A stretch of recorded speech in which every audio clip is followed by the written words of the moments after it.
Happy Monday. Welcome to the show. We are live, baby. I'm your host, Amala Epinobi, and today we are going to be reacting to Jubilee's latest middle ground, which is men's rights activists versus feminists. This is going to be so interesting, especially because we have the one and only Pearl on Jubilee, which is going to be so fascinating. She's very much hated on the internet, and, you know, for good and bad reason. I don't have a super strong opinion about Pearl, but I do have problems with a lot of the things she says, a lot of the words that come out of her mouth. So I'm so curious to see how this goes down. Of course, she's on the men's rights activist side, and we're going to be talking to some feminists, and it's going to be an interesting day. So we're here for the ride. As always, we have Taylor in Nashville. Hey, yeah, we've done a few of these where there's feminists, male feminists, and all sorts of anti-feminists, but I don't think we've ever done one with male rights activists or men's rights activists in particular. So I'm curious to see what kind of energy we get from these fellas. Yes, I've even been on a Jubilee middle ground, which was anti-feminist versus male feminist. So that was very interesting. And I imagine some of the same topics are going to come up. So without further ado, let's get straight into the video. Okay, let me tell you my experience then. I have seen that many times. I've seen men laugh at each other for like, oh, my girlfriend hit me. You should have been a man. You should have thugged it out. But do you understand that maybe the guys you hang out with are the guys that they're so-called toxic? Because the masculine men that I'm talking about would never do that. Okay. My name's John. Hey, it's been John. 5 years since I directed an episode on this exact same topic, and it has only grown more relevant. So let's jump into our discussion between feminists and men's rights activists. Men already have all their rights. If you agree, step forward. Men already have all their rights. What an interesting prompt. I guess I can't walk forward for that because I just don't know what the future holds as far as like what are different rights that we're going to be fighting for in the future that we can't even conceive of now. So I'm not going to walk forward for that with that in mind. I'm also trying to think of like what further rights have we not developed for men thus far. I don't know. I like to think we're on a pretty even playing field. Of course, there are things where men are affected disproportionately in certain ways, and there are different aspects of life where women are affected disproportionately. So those are all the reasons I'm going to stay back. I'm going to hold off on this one. Taylor, do you have all your rights? As far as I'm aware, yes. I feel like the rights conversation has become like we're just pulling rights out of thin air. You know, health equity and environmental justice is a human right. And it's like, okay, I think we need to chill on naming things rights and then, you know, making a big deal out of people not having them. As far as I understand, you know, I've got the Bill of Rights, and that's enough rights for me. Yeah, I'm like trying to think of like what's going to happen in the future. Maybe there's going to be like rights involved with like AI and stuff like that. And in that case, men don't have all their rights yet, and neither do women. So who knows what the future holds. Let's see what these two groups have to say.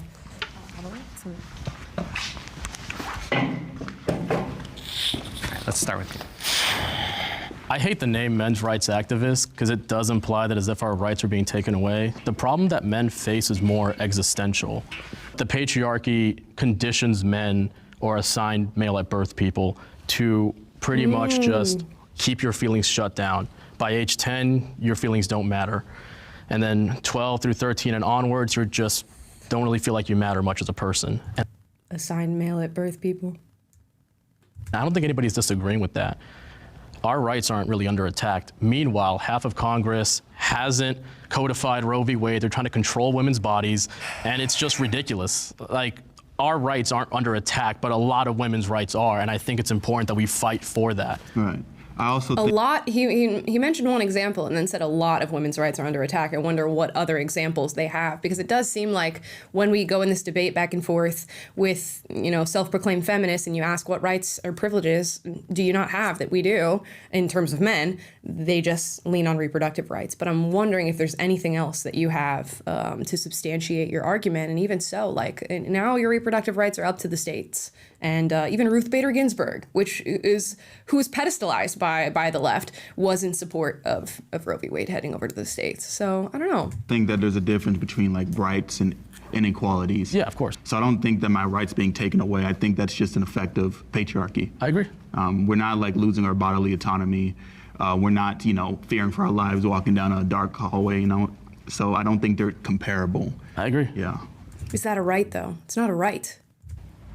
Yeah, I think when you look at most of the world's leaders are men, most judges are men. Look at even our Supreme Court, there's 9 judges and how many are women? You know, it's the fact that women had to fight and ask to, in 1974, get access to have their own bank account, like that's absurd. That's absurd that, you know, just because there's a little clause in the Constitution that says all men being equal, they're gonna play dumb and act like that means just men. It doesn't mean human. And for women to have to fight for anything to be equal to a man is just— it's ridiculous. It proves that men have their right. They're the ones that set the rights. They're the ones that, if that's most of our Senate, our House, our Congress, everybody, they're the ones that vote over the laws and things that get passed. They have the rights, and they're the ones that dish them out to everybody else, and you're lucky if you can get them. Just because in a certain feature or institution of our society is comprised of a majority men, that does not mean they're taking rights away from you. And to make that assumption it's a very bold assumption to make. And I'll find that oftentimes when like modern day feminists are arguing about women's rights, they lean on decades-old examples of rights that women did not have that we currently do. And it's okay to talk about those things and say this was in a recent time period, you know, relative to where we are now, but it doesn't speak to the progress that has been made since women were able to get bank accounts and where we're at now. Like, at what point does your movement stop? And I've been on an anti-feminist episode of Middle Ground, although in many respects I'm a feminist when it comes to women who I feel like are truly oppressed. When I look at what's happening in the Middle East with the Taliban, I'm like, oh yeah, feminism is needed there, but it's not like the version of feminism that we're currently seeing in its modern iteration today in 2024. And I feel like that's going to be what we're hearing a lot about in this episode, and I wish people would speak more to, you know, sorry to offend anybody, but actual oppression. And we also need to remember men's right activism. While they do have some genuine plights, it started out as a combatant to feminism. So I feel like they laid the groundwork off a very bad foundation. No, I 100% agree. I think it's been hijacked by a lot of bad faith actors who blame women for problems that you should blame the patriarchy. Exactly. No, and it's very frustrating because I'm on this side because I think that there is genuine problems that I think need to be addressed. Exactly. I'm sure we can all agree on that. What are some of those problems? High suicide rates. Men are 4 times as likely to, I don't know what the TikTok version of the phrase is, but you know, TikTok 4 times more likely. I think that's something that should be talked about more. I think that there's also, a lot of men are very hesitant to get rid of the notions of patriarchy, whereas I've noticed a lot of women or assigned female at birth people are very willing to just throw away any notions of femininity. I think a lot of men have a lot of emotional baggage from the patriarchy that they redirect at women, and it's not fair to them. Taylor, do you have a lot of emotional baggage from the patriarchy that you're redirecting at women? Oh yeah, tons, just loads of it. Okay, that's good to know. I just wanted to check. Thanks for calling me out there. Yeah, of course. And it's also hurting us. Right. And the problem is for some men, all they have is their notion of masculinity to the point that they cannot let it go, and they can't see anything else other than that. When the actuality is, again, gender isn't real. We're just plants with complicated emotions. When I look at people, I just see human-shaped flowers. Whoa! Yeah, I would agree with human-shaped flowers. We're just plants with emotions. Holy shit! This is really modern. This is really. I don't even know what to say about that. He was onto something there. I do think there are men out there that really hold on tight to their whatever their notion of masculinity is, and they have a strong grip on that. And even though they have feelings that are maybe antithetical to their notions of masculinity, they maybe bottle those feelings up and suppress them, and then they come out in other ways. And that's something to be talked about. To think that that's just, I don't know, all of this is purely driven by patriarchy, I think is lacks nuance, but we'll unpack it more as they talk about it. I would say that a lot of these men's rights activists, they're struggling. Like you said, they have high suicide or high self-deletion, whatever we're supposed to say, rates. I don't know what the word is, dude. And the way they're coping with it, themselves. yeah, and the way that they're coping with it is by saying, okay, we're having this issue, so we need to put women back. Exactly, and, it's not and fair. be this, we need to take away their rights. We need this society to be the way it was, where like all the rights that were afforded to people, it was men. Men were the first people to get rights, and then other people have to, especially white men, and then everyone else has to catch up to them. And because they're struggling, they go, oh, let's turn the clock back. Number one, that's impossible. You're not going to turn the clock back. And number two, I don't think that's actually going to help the issue. It's not going to help the issue. He'll handle it. On the suicide thing, I do think it's important to have a little bit of nuance that women actually attempt suicide far more often. The reason why men are more successful as it is because they're more likely to own a firearm and use it. Yes. But in terms of like men fighting for rights, I think that like movements that attempt to fight for rights for particular groups, that sort of description should be exclusive to genuine social justice movements. You know, there may be disparities in ways in which the patriarchy does disadvantage men, but I think that you can't co-opt the language of it being a social justice, a rights-based movement. No, that's the problem is that like I have this thing I say. I feel like saying that like men have feelings is kind of like saying all lives matter, because men only ever bring up their problems directly after women bring up theirs. So it just sounds dismissive. Okay. I struggle with this a lot because whenever I hear these discussions, they use very extreme examples, but of course those extreme examples exist. Like Pearl is somebody who is actively advocating for turning back the clock. She says that women shouldn't be able to vote. I'm looking at figures like Andrew Tate, who's on like a Twitter rampage right now against women, saying that like women don't know how to think of anything outside of themselves. They shouldn't be able to vote. They're creating all these horrible problems. But I have to think of those as extremes in my mind, and I wonder how many people are actually echoing those sentiments in their daily life and truly believe these things deep down. And when they're talking about men in this very negative way, I'm like, what men are you talking about? Not the men in my life. The men in my life are not like this. They do not think like this. They do not act like this. They don't hold these views towards women. So, I mean, I'll leave room for the fact that they may have just had very negative experiences with men, but to like paint this broad brush over them as like, they only talk about their problems when women are talking about their problems, or they have to overshadow what women are going through by bringing up their own feelings, again, lacks nuance, and I think lacks an actual like deep connection with maleness. And I'll say this, I'm a woman. I have a woman brain. I have female hormones. I don't understand men. I would never hop on this platform and even begin to say that I feel like I understand a man's mind. But like the men I know are not acting like this. They're not like this. But Amala, we're just plants with emotions. We're blank slates, and there's no actual and innate differences between any of us. Nothing means anything when it comes to gender. Don't you realize this?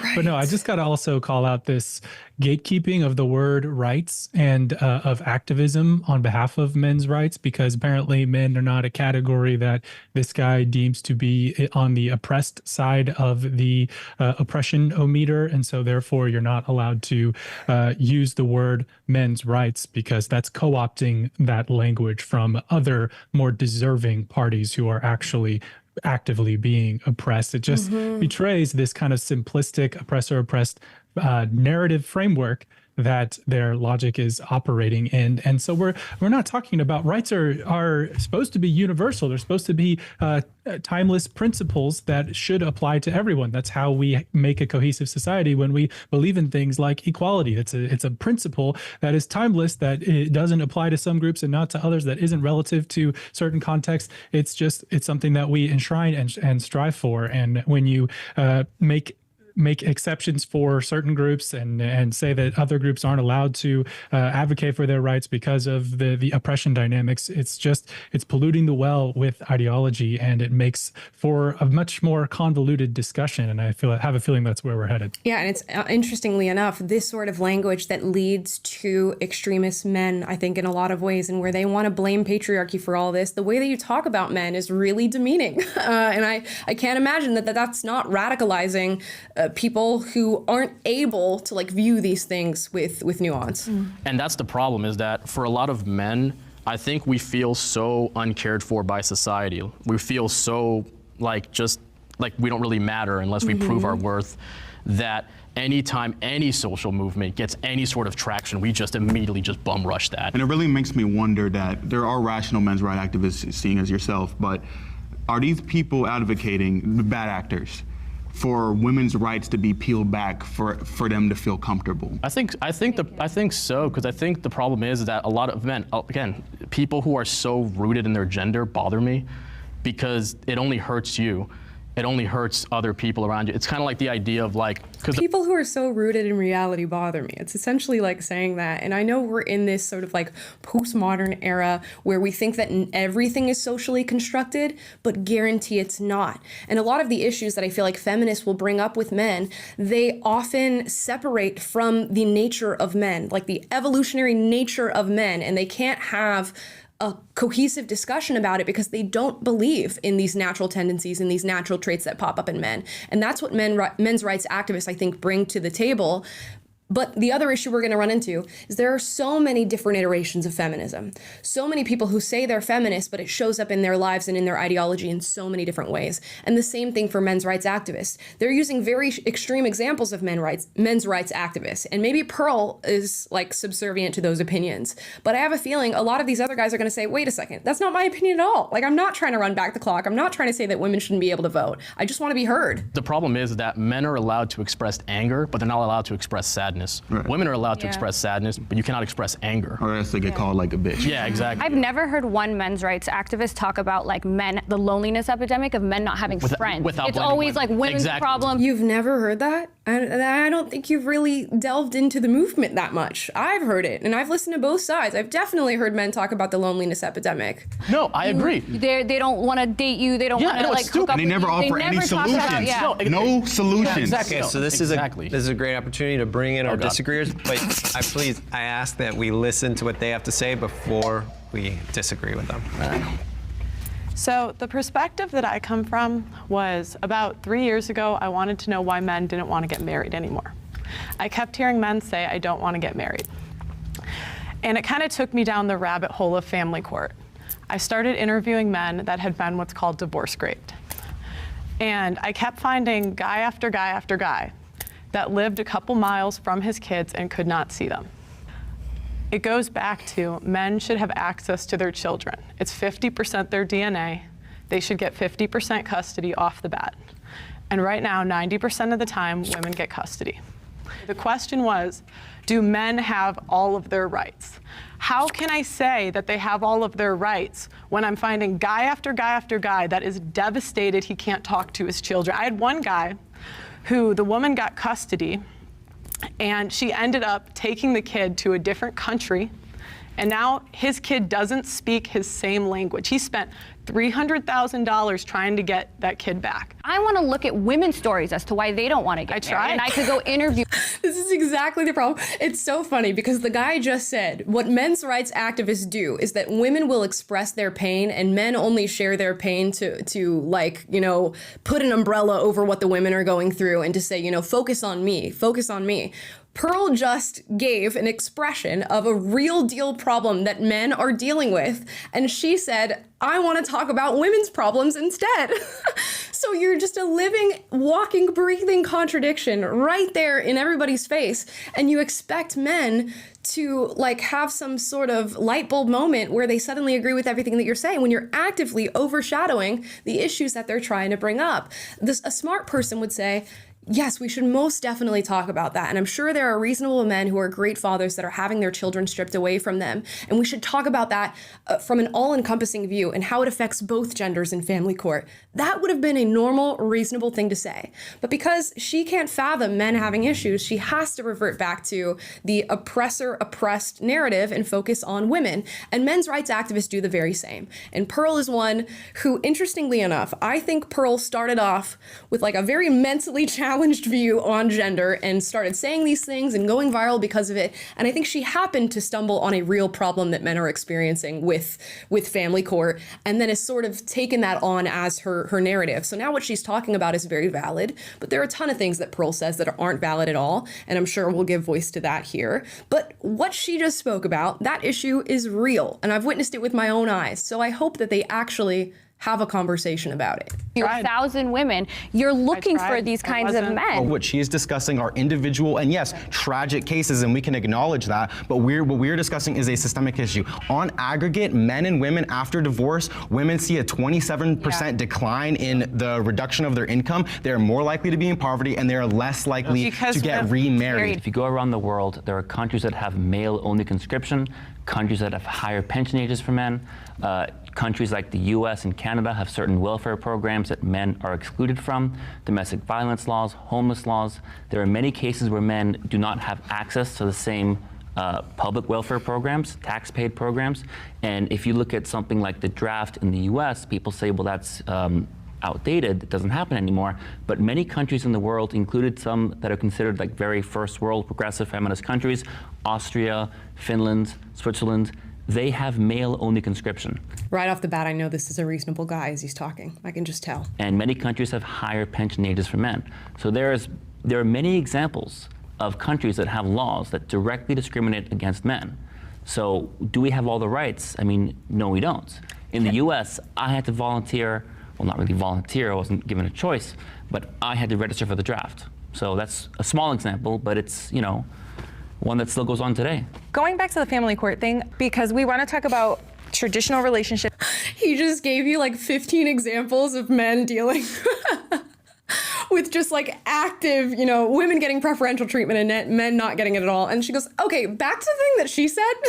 And that's how it should be. The mom should stay home with the kids and the dad is the provider and all that. But then when it comes to the family court, we want to be like, oh, dads need 50% custody. But you don't even know your kid. You've been off providing all this time. And the only reason now you want 50% custody is because that's the only thing that still connects you to the woman or whatever up reason you have, but it has nothing to do with the children at heart. It has to do with, I'm their father, I deserve 50% custody. But where were you the first 10, 15 years that we were raising the kid? Whoa, pause. I have a button for that. Oh, tomato, I'm throwing tomatoes. What did she just say? Did she just say men are out there providing for women, so all of a sudden when there's a divorce, they just want to see their kids again because they want to have a close relationship to the ex?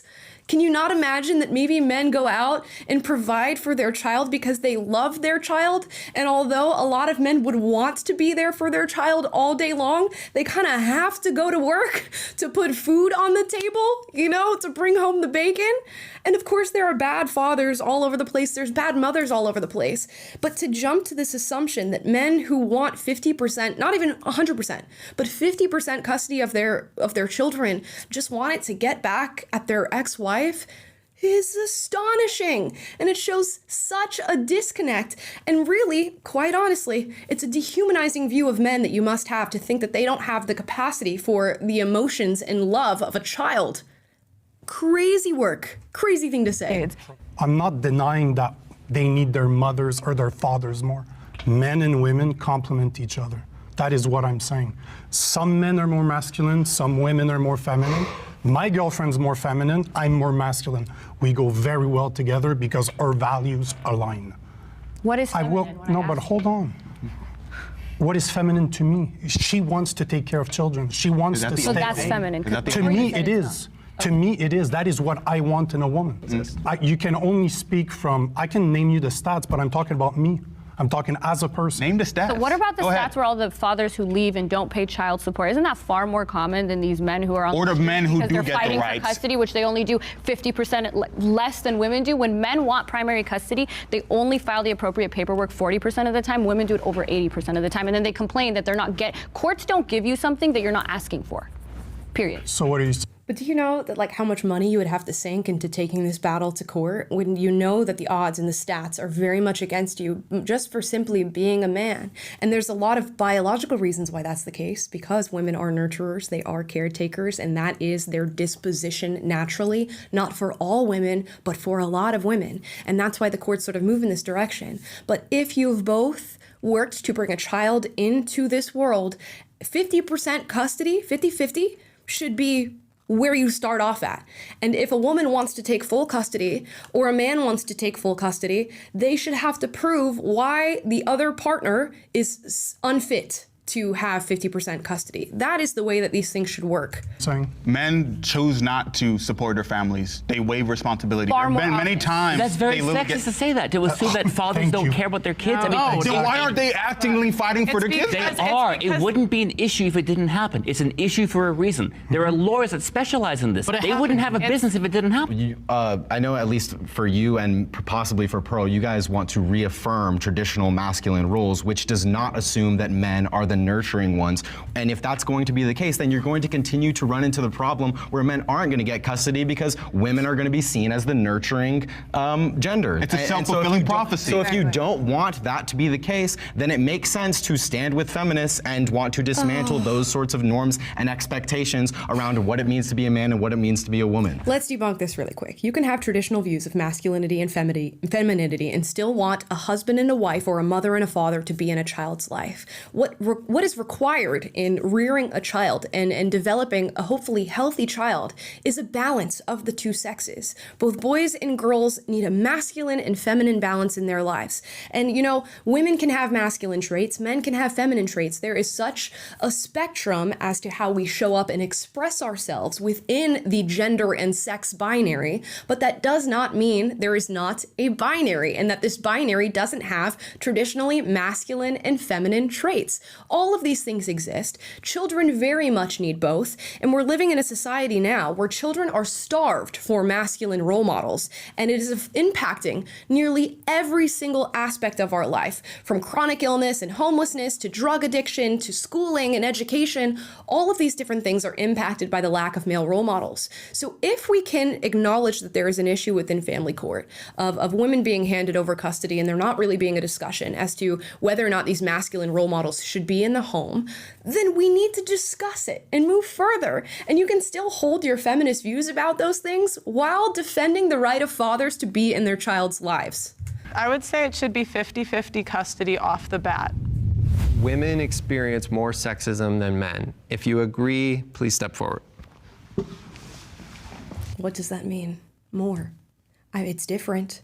I definitely I imagine sexualized more than the average man would be sexualized, and that's a form of sexism. Maybe some people like the Andrew Tates and the Pearls of the world say I shouldn't be able to vote, or I'm not worthy of an opinion, or I can't even fathom having a normal opinion. In the same way, there's a lot of sexism and judgment towards men and their emotions and them feeling things, and people who say that women are better than men and are misandrous and the future is female and preferential treatment towards women. There's a lot of things in this whole balancing act of sexism.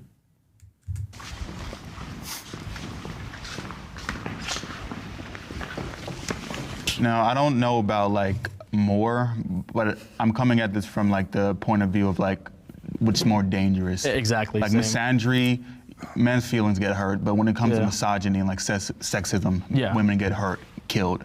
So when I think of more, I'm not thinking like, oh, they face more sexism. Yeah. Like, is the sexism like hurting you? No, the same way. I was looking at it, when I heard sexism, I just heard safety. Yeah. That was the way I was approaching it. The topic was basically men experience sexism. I don't think anybody would disagree with that.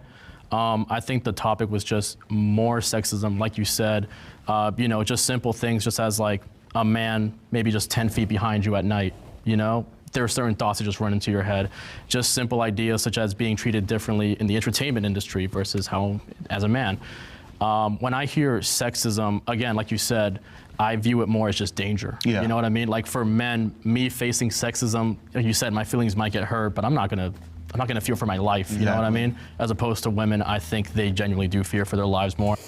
I have to think about this. I do think there's like definitely a safety thing that is different amongst men and women. I'm not going to go to the gas station past like 9 o'clock. You're not going to catch me, going out and about, running around without my head on a swivel, like surveying all areas at all times, because you never know what's going to happen. And people will argue, okay, well, men experience a lot of violence and danger at the same time, but it is often at the hands of other men. Where men, I think, don't get enough discussion. It's like with things like sexual assault, domestic violence with female partners. I don't think that's spoken about enough, and that can be often at the hands of women, and often we demean those things. I guess they'd argue that that's a product of patriarchy as well, which I'm open to that sort of, I guess, deduction on that, but I'm more likely to lean on like what is natural and how do we naturally come to these conclusions rather than some sort of oppressive force that is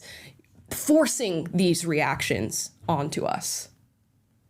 Yeah, also just got to point out, again, the prompt was women experience more sexism than men. And he said, when I hear sexism, I hear safety. And obviously, 100%, women are more physically vulnerable than men on average. But that really wasn't the question. And I think that his answer, as a reframing of the question, really dismisses the actual question at hand, which is who experiences more sexism. And like you, I think it's kind of, a strange thing to say. How it depends on how we define it, depends on where we look for it. But it dismisses the idea that men are being discriminated against, and anywhere that there is sort of affirmative action that favors women, women in the workplace quotas and things like that, that comes at the expense of something. When you give preferential treatment to one, then you're discriminating against the other, and the other in that case would be men. There's, to say nothing of like the demonization of men in culture generally, this projection of toxic masculinity and conflating that with just general biological masculinity or traditional masculinity, and the kind of erasure of a lot of men's spaces. Now we're seeing the video gaming industry and even classically male-oriented stories and mythologies are being, rewritten into girl boss narratives and things like this. So, men are on the wrong end of the sexist argument in a lot of ways right now. I don't like to, cry victim and say that, oh, well, that's it. Men are just so oppressed in society now today. But just to be entirely dismissive of that side of the equation, it's like the woman before, the man listed about a dozen ways in which men are being discriminated against. And her reaction was to ignore that argument entirely and then reframe the question around a previous anecdote for which she had a hypothetical weird answer that was reframed in her ideology. So again, I think that answer in and of itself kind of shows that the air that we are breathing right now is more of an anti-male air than it would be an anti-female one. Yeah, and I think it's like, it's not even about like pinning like who's the victim in our society or who experienced things more. It's just to say that the issues are separate and they stand on their own, and they should be addressed as such, as being separate issues that stand on their own. And we don't have to exclude men to talk about women. We don't have to exclude women to talk about men. And I think we should work towards making a safe society for everybody. Right. And I think that that's ultimately, what's important. Aside from safety, any other examples? Yeah, I mean, I think when most people in power are men, and then they can abuse that power by, like, the common joke of, oh, she slept her way to the top. Like, that wouldn't be such a common joke if it weren't for women being sexualized. And is it really that common? I think I've only heard that about Kamala Harris, and kind of checks out if you look into it. I don't know, like, where else I'm hearing this. And right. Like you say, it matters if it's true, not, if it's true. Yeah, right. It matters if it's true. And like, again, stereotypes don't come out of nowhere. Okay, they're not born out of no reason. It's often they have some sort of kernel of truth in them. So we should investigate that. And again, she's leaning on this whole, well, there are more men in these fields than women. That does not speak to the level of oppression that you face in your life. You can't just point up and say there's more men doing this, so that means I'm oppressed. And pretty soon, with the trajectory that we're on with women and preferential treatment, and even just women out earning and out educating themselves in comparison to men, you're not going to be able to lean on that excuse anymore. So what are you going to do when that's no longer the case? And experiencing sexism, so common, that is just a regular joke that we all just accept and just go with, ah, ha, ha, ha, she slept her way to the top. And how many women can just like actively all over the internet, all in life say, I hate men, like men are the worst, men are dogs, all these things, and we ha ha ha and kiki it up over those things. We can throw example. We can go bar for bar on like jokes and stereotypes about men. Like, it's funny, like, it's clear that since men have so much power, and not only that, but men are bigger than us. So if they want something from us at any point, they could just take it. They can, and a lot of times they do. And you just have to sit there and take it. Men are each other's. I mean, we can point to facts of life that don't feel fair, but they just are what they are. They are the reality, and say like, this means that I'm oppressed, but I don't know. I don't know what to do. Like, if that's your mindset, you're gonna have a whole lot of ammunition, because we can do that all day. The worst enemy. I feel like a lot of the sexism that men face that really impacts them is from other men.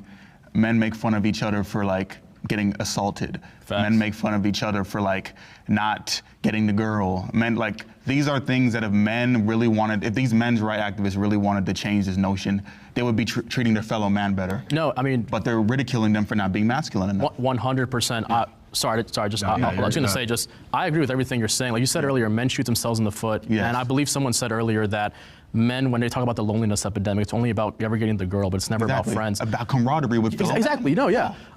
What is it, like, one of the things that I think that you really touched on earlier, men shoot themselves in the foot often. There's just this idea that it's the same way you see poor people attacking other poor people because they're not getting paid enough. Men will attack other men because it threatens their masculinity.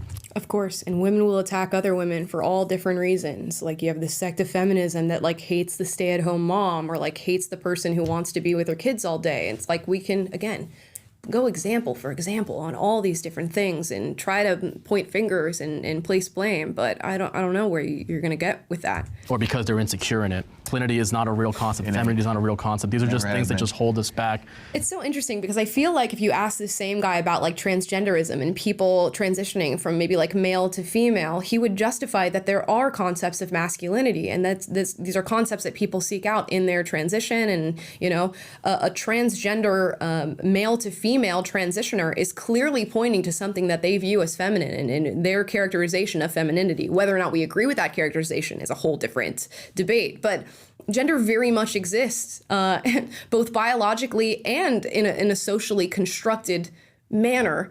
And even if we're socially constructing things that sort of coincide with our biology, that doesn't mean that it's all like fictitious and born out of thin air. We're making observations as human beings, recognizing patterns, and then subscribing beliefs to those patterns. So this whole like everything's made up and it's all a construct and we're flowers and all this stuff, it's not real and it's not solving any of the issues. And like you said, it halts us from really truly like feeling heard, getting our feelings out there and like experiencing more empathy. We need to, again, destroy the system, destroy the patriarchy and come up with a system that has empathy for everybody, because it just doesn't. I think what's important to recognize is that misandry is not a systemic issue. It's not ingrained in us to the extent that there is like rhetorical misandry of like women saying, I hate all men, you know, it's just like individualized, like, yeah, sure, unhelpful. But if everything is socially constructed, how long will it take for misandry to be ingrained in us?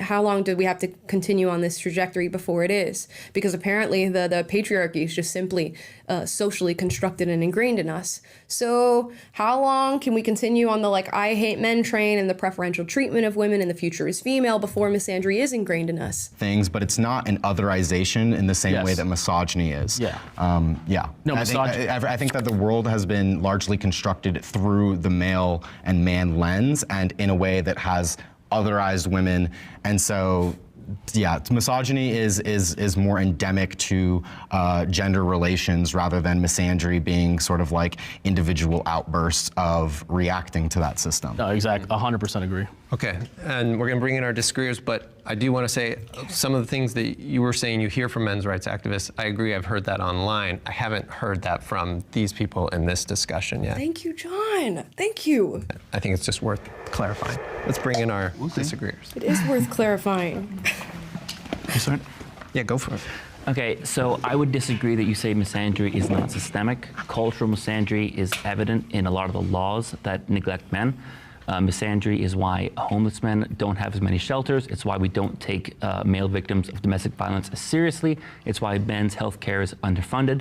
And there's a psychological phenomenon called the women are wonderful effect, where society and people have less empathy for men in a general sense. Now, there may be some nuance there, as there could be some negative consequences for women, but overall, we see social welfare programs and laws mostly disfavor men. And even if it's a male politician who supports that law, he's still catering to his voters. And the fact that a male politician makes a decision doesn't resurrect the 19-year-old draftee who was killed in battle. So when you say that misandry isn't a thing, I completely disagree. It's almost become fashionable. Misandry is almost a fashionable trait among the left. And I'm not a right-winger, but I almost feel pushed this way because when I try and talk about men's issues, I get some very sharp reactions from the left. So I just want to respond to that just because it was specifically directed at me. In terms of misandry not being systemic, I agree that those issues exist, but a lot of what you're referring to is just the relationship between men having disadvantages due to like socioeconomic status and comparing that to benevolent misogyny, which does actually otherize women and is a form of dehumanization situation that they should be specially cared for and specially undertaken. No. The issues he was pointing out, homelessness, poverty, all these different things, yeah, they are a result of socioeconomic status. But he's saying even women with the same socioeconomic status are treated differently. So it's not an argument on the basis of socioeconomic status. It is an argument on the basis of gender. So I don't know where we're going there. There was a study out of the University of Chicago in 2005 that found that when you actually diversify the amount of judges in a court, sex-based discrimination lessens. So the reason why misandry isn't systemic is because we don't live in whatever the opposite of we don't live in a matriarchy, right? So men do. But they don't even really believe in like sex-based discrimination against men. So if you're saying when we diversify these places, sex-based discrimination goes down, I can nearly guarantee they're measuring its impact on women rather than its impact on men. Things that, of course, disadvantage other men, but it's not because they're men. They're not being discriminated because it's due to them being like poor or whatever other sort of specific situation that they're in. What? And I just want to add that the reason there are women-only spaces or women-only shelters is because men are the perpetrators of most of the crime. Now, they are also the victims of a lot of the crime, which is why I didn't agree with the prompt, because I think it is that sexism, like they did touch on it and he did touch on it, that like, oh, men are supposed to never back down from a fight. I even hear things like, oh, if men should have to know how to fight, men should have to be aggressive. And, so these women-only spaces is because women, most of the crime that's done on women is from men. So it's a safer place for women. And I agree with that. I'm all for a women's only space. And don't get it twisted here. I will advocate for women's only spaces and Title IX and all that fun stuff till the cows come home. Women's deserve their own space, and for a lot of the reasons that she's talking about here. But the bad men who perpetuate crimes and perpetrate crimes against other people do not cancel out the good men who are the victims of those crimes. And so we have to talk about that as well. And when also, just got to say, I wonder if she brings that same energy for women's only spaces to women's bathrooms, locker rooms, and sports. I know, there's just so much cognitive dissonance. They contradict themselves on so many of these points. I do wonder if it's a consistent view that she has. That's a good point. there are no men around, especially when women that are homeless or at the bottom ranks of society. Well, I don't disagree that we need a women's only space. I'm just saying there is a lack of men's space available. So there are homeless men and abused men who don't have spaces available. We are not against women's spaces. We're just saying there is a greater need for men's spaces than currently exist. You guys are referring to violence like it belongs to men. Most of, especially serious violence, like most of the women that are getting killed through domestic violence, yes, they are. Women are 1 out of 3 women in the U.S. were victim of domestic violence. Do you have an experience to pull from that you want to share? I've been hit by women before. I've been stabbed. Like, I've been hit multiple times by women. Yet, I'm a 225-pound guy of muscle and I have 20 years of experience. You know what I did? Nothing. I just took it. But if I were to go to the police, you know who they would remove from the house? Me. I'm going to think about this. Okay. Obviously, there is like an attribution of violence to men. This is so very clear. Women can be violent, and I think that's what's lost on the conversation. It is often a different type of violence, even if you're talking about like a female murder crime scene versus a male murder crime scene. Often what men do is far more horrific, far more personal. Women will kind of take like a back seat to the violence that they inflict on other people. But we should talk about the fact that women can be violent, and that is often lost in the conversation. I do think oftentimes we do really point fingers at men for violence, as we should when the example makes sense to do so.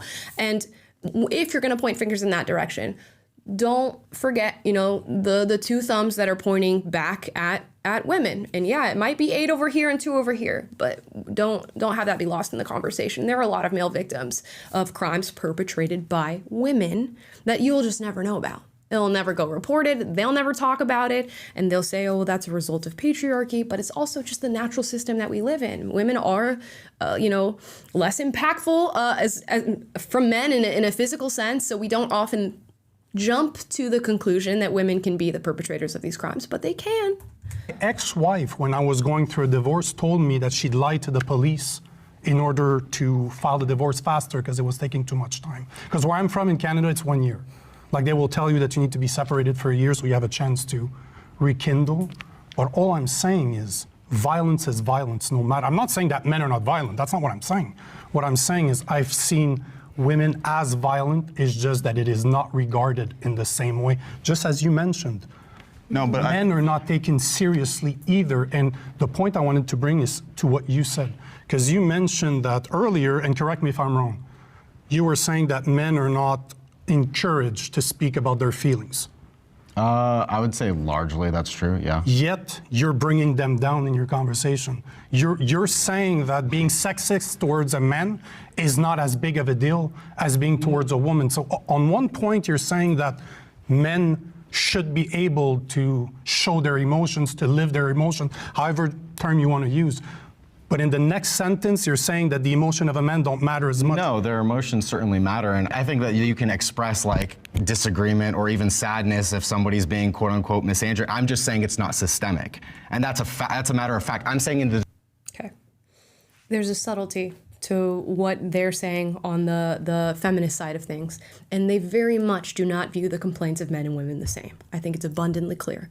Because when you operate through an oppressed framework, there is no way that the complaints of a man can be the same as the complaints of a woman, because he is in the oppressor category. It's very similar to when white people will say, you are just racist towards me. And they say you can't experience racism because racism is part of a power structure and you are the oppressor in our current system. Therefore, people cannot be racist towards you. So they will tell you, oh, I view your complaints the same and we should speak about the things that men deal with or the things that white people deal with, but they do not actually believe that, and they are okay with those complaints going unheard if it means that women are going to be pedestalized above the oppressor, or if it means that black people or people of color or marginalized identities are going to be pedestalized above the white oppressor. The descriptive reality of what misandry is versus what misogyny is, it's not actually systemic. Just right? So right I'm now, having it's a systemic. factual disagreement with what men, quote unquote, are expressing their feelings, which I don't think the majority of men or even a plurality of men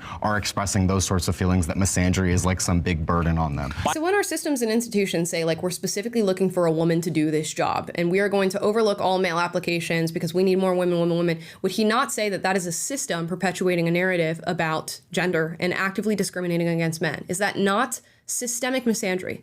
When Joe Biden says, I'm going to pick a black woman as my vice president, or I'm going to pick a black woman as our Supreme Court nominee in Ketanji Brown Jackson, is that not systemic? You have an active representative, the figurehead of the American system, saying that I'm going to give preferential treatment to women. I don't know, but they'll say that they're due that preferential treatment. So that cancels out the complaints because of the oppressor-oppressed framework. It always reverts back to that without fail. Why are more laws against men, though? I mean, there's more laws in the U.S. that are disfavored to men than women. Why is that? Like which laws? Like the inconsequential draft? No. Like what? It's only inconsequential until it's not. And of course, I do have pushback for the men's rights activists. I don't think women should be in combat. And if they are in combat, they have to be meeting the physicality of the men who are at their side. Do you want to be a grown 220-pound man in combat and have me, a 115-pound woman, trying to drag you off a battlefield? Absolutely not. And of course, that's not the way that really war is playing out these days. In some cases it is, just not quite yet here. We need to have the gender differences actively acknowledged when we're talking about things like conscription. But then the question becomes, if you're saying that this is discrimination against men, what do you want women to do on the other end of that? What are you advocating for? Are you advocating that women get drafted? Or are you advocating that there is some sort of balance in our other rights that make up for the fact that you are the ones to get conscripted? Because biologically, it makes sense. Like maybe you could have women in like intel and communications like we did in World War II, where women were working behind the scenes to really help the war effort and keep things going. But I don't know what they're advocating for in the realm of conscription, and I would like to hear that drawn out. Access to certain healthcare programs. Prostate cancer, the biggest killer of non-smoking men, is not covered under the ACA. Okay, women in like half the country don't even have a right to like bodily autonomy, don't have access to effective contraception. You're comparing amount of rights. You compared them. Wait, you compared those. No, you literally just said men don't have more rights than women. You said that men have less rights. And when I asked you for an example, there's no women's. Oh, you said access. You said access to spaces. Certain welfare programs. Well, yes. No, so men don't. The issues have to exist on their own, my friends. you can play this battle of going back and forth over what rights each party doesn't have. Why can't we just like go through each one and see what we can do about it? Have access to male-only spaces, but men do have access to, and I do believe in a strong social safety net, but there's not male-exclusive spaces because there's not gendered violence of women against men to the same degree that there is in their. That is just not true. That is so false. In terms of legitimate safety, in terms of like risk of injury, risk of One out death. of 3 will face domestic violence. 1 out of 4 men face the same violence. The point is that we don't report it. What do you mean by same violence? Why does it matter if it's the same or not? But are you against male-only spaces existing in the first place? Not necessarily, but I don't think that it's some like widespread systemic issue or that it's the issue that men like necessarily needed. Or I think that if you had co-ed spaces, I don't see why a co-ed space would be detrimental to men, whereas I do see co-ed spaces can being detrimental to women and the need for women-only spaces. But do you think that male victims face certain stigmas and stereotypes? I do believe that we need to destigmatize the way that men experience victimhood. A lot of men believe that it's demasculating to ask for help, and that is something that as a feminist I push up against. I also think it's wrong to consider a man less of a man based on like how much he earns. I do believe that we should encourage men to like share their feelings. I'm certainly more concerned with like safety when it comes to female-only spaces, and that is a bias or maybe a rightful bias that I will put out to you guys. But the reason I advocate for like male-only and female-only spaces is that like the genders do need their separation and their time to like be. Women need time to be with women. Men need time to be with men. And we're in this sort of culture of like, oh, we raise boys and girls the same and everything's the same. And like women are just as strong as men, or men are just as emotional as women. And in my experience, it's not true. And men need time to themselves to like be with other men, to build camaraderie and build these relationships and establish grounding within their masculinity in the same way that women need that in the feminine sense. And then, of course, you get into the safety issues of mixing men and women and co-ed dorms and all these different things. It's just there are other reasons why we should have these separations. Like when you see like the Boy Scouts is now saying, oh, we're the Boys and Girl Scouts, like anybody can come and join. It's like, well, wait a second.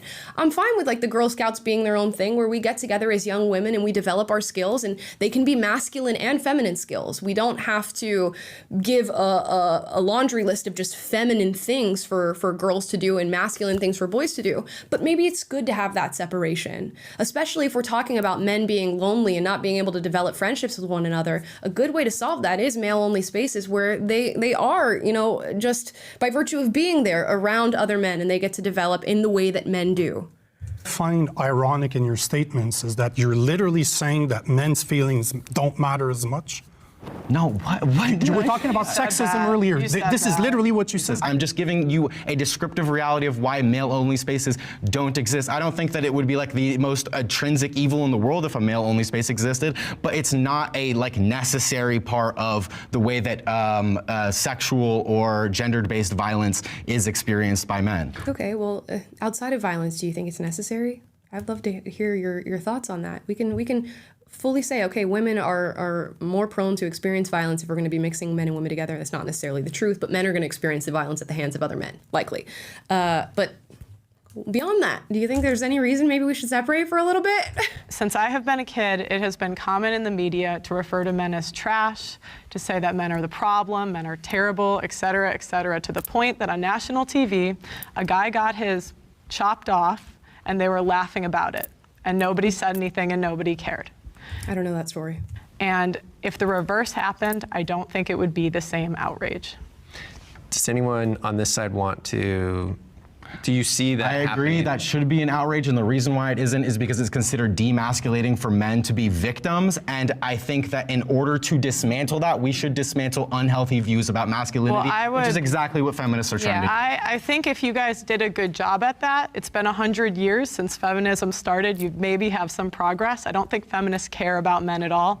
They just want to give women special privileges and treatment. You're basically It's so difficult because I feel like I'm truly in the middle of both of these sides. What some of the more extreme men's rights activists fail to recognize is that, like he said, men do sort of push this view of masculinity onto other men and this view of what it means to be a victim and whether or not men can be a victim. And that is pushed in a lot of ways. But at the same side, like if men turn from other men to like the feminists and say, I want to be heard. These are the issues that I'm going through. They're dehumanized and told that you're the problem, you're the oppressor. And they've done this time and time again, very subtly so, in a way that makes it sound like they care about men, but they're not actively giving voice to the things that men are facing. So in a lot of ways, it becomes a where do you turn? And the answer is to other good men. You probably have to find those other good men. And if you can turn to women as well, but there's a separation in understanding.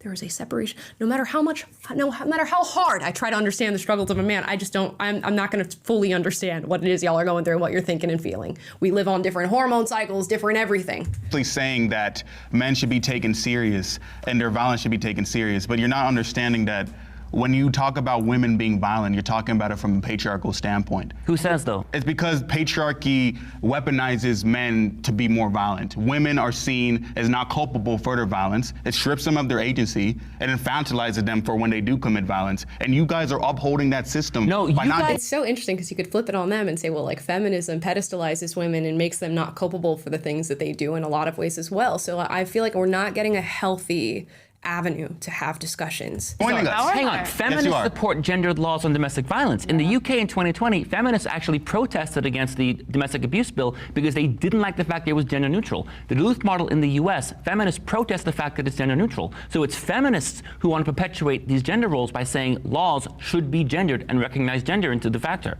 So it's not MRAs who perpetuate it. We want gender neutral laws. Yes, there may be differences in gender. Let that be a case-by-case decision. Feminists are the ones who support laws that are by and large gendered and inherently, by default, treat men and women differently. I'm just very confused how you're calling out feminists for like having these crazy views. When you hear what he's saying, though, that he perceives feminists as advocating for gendered laws. Some feminists. What's your reaction to that? Feminism is not a monolith. Yeah. Neither is men's rights activism. So you see where we don't get anywhere. And I said it at the beginning of this conversation because there's so many different ways to be a men's rights activist. There's so many different ways to be a feminist. As a mother, I'm a mother. I have 3 daughters and I have a son. So when I look at the world, I'm looking at the world for how will all of my kids fare well in this world. I don't want anything that's gendered in one way or another.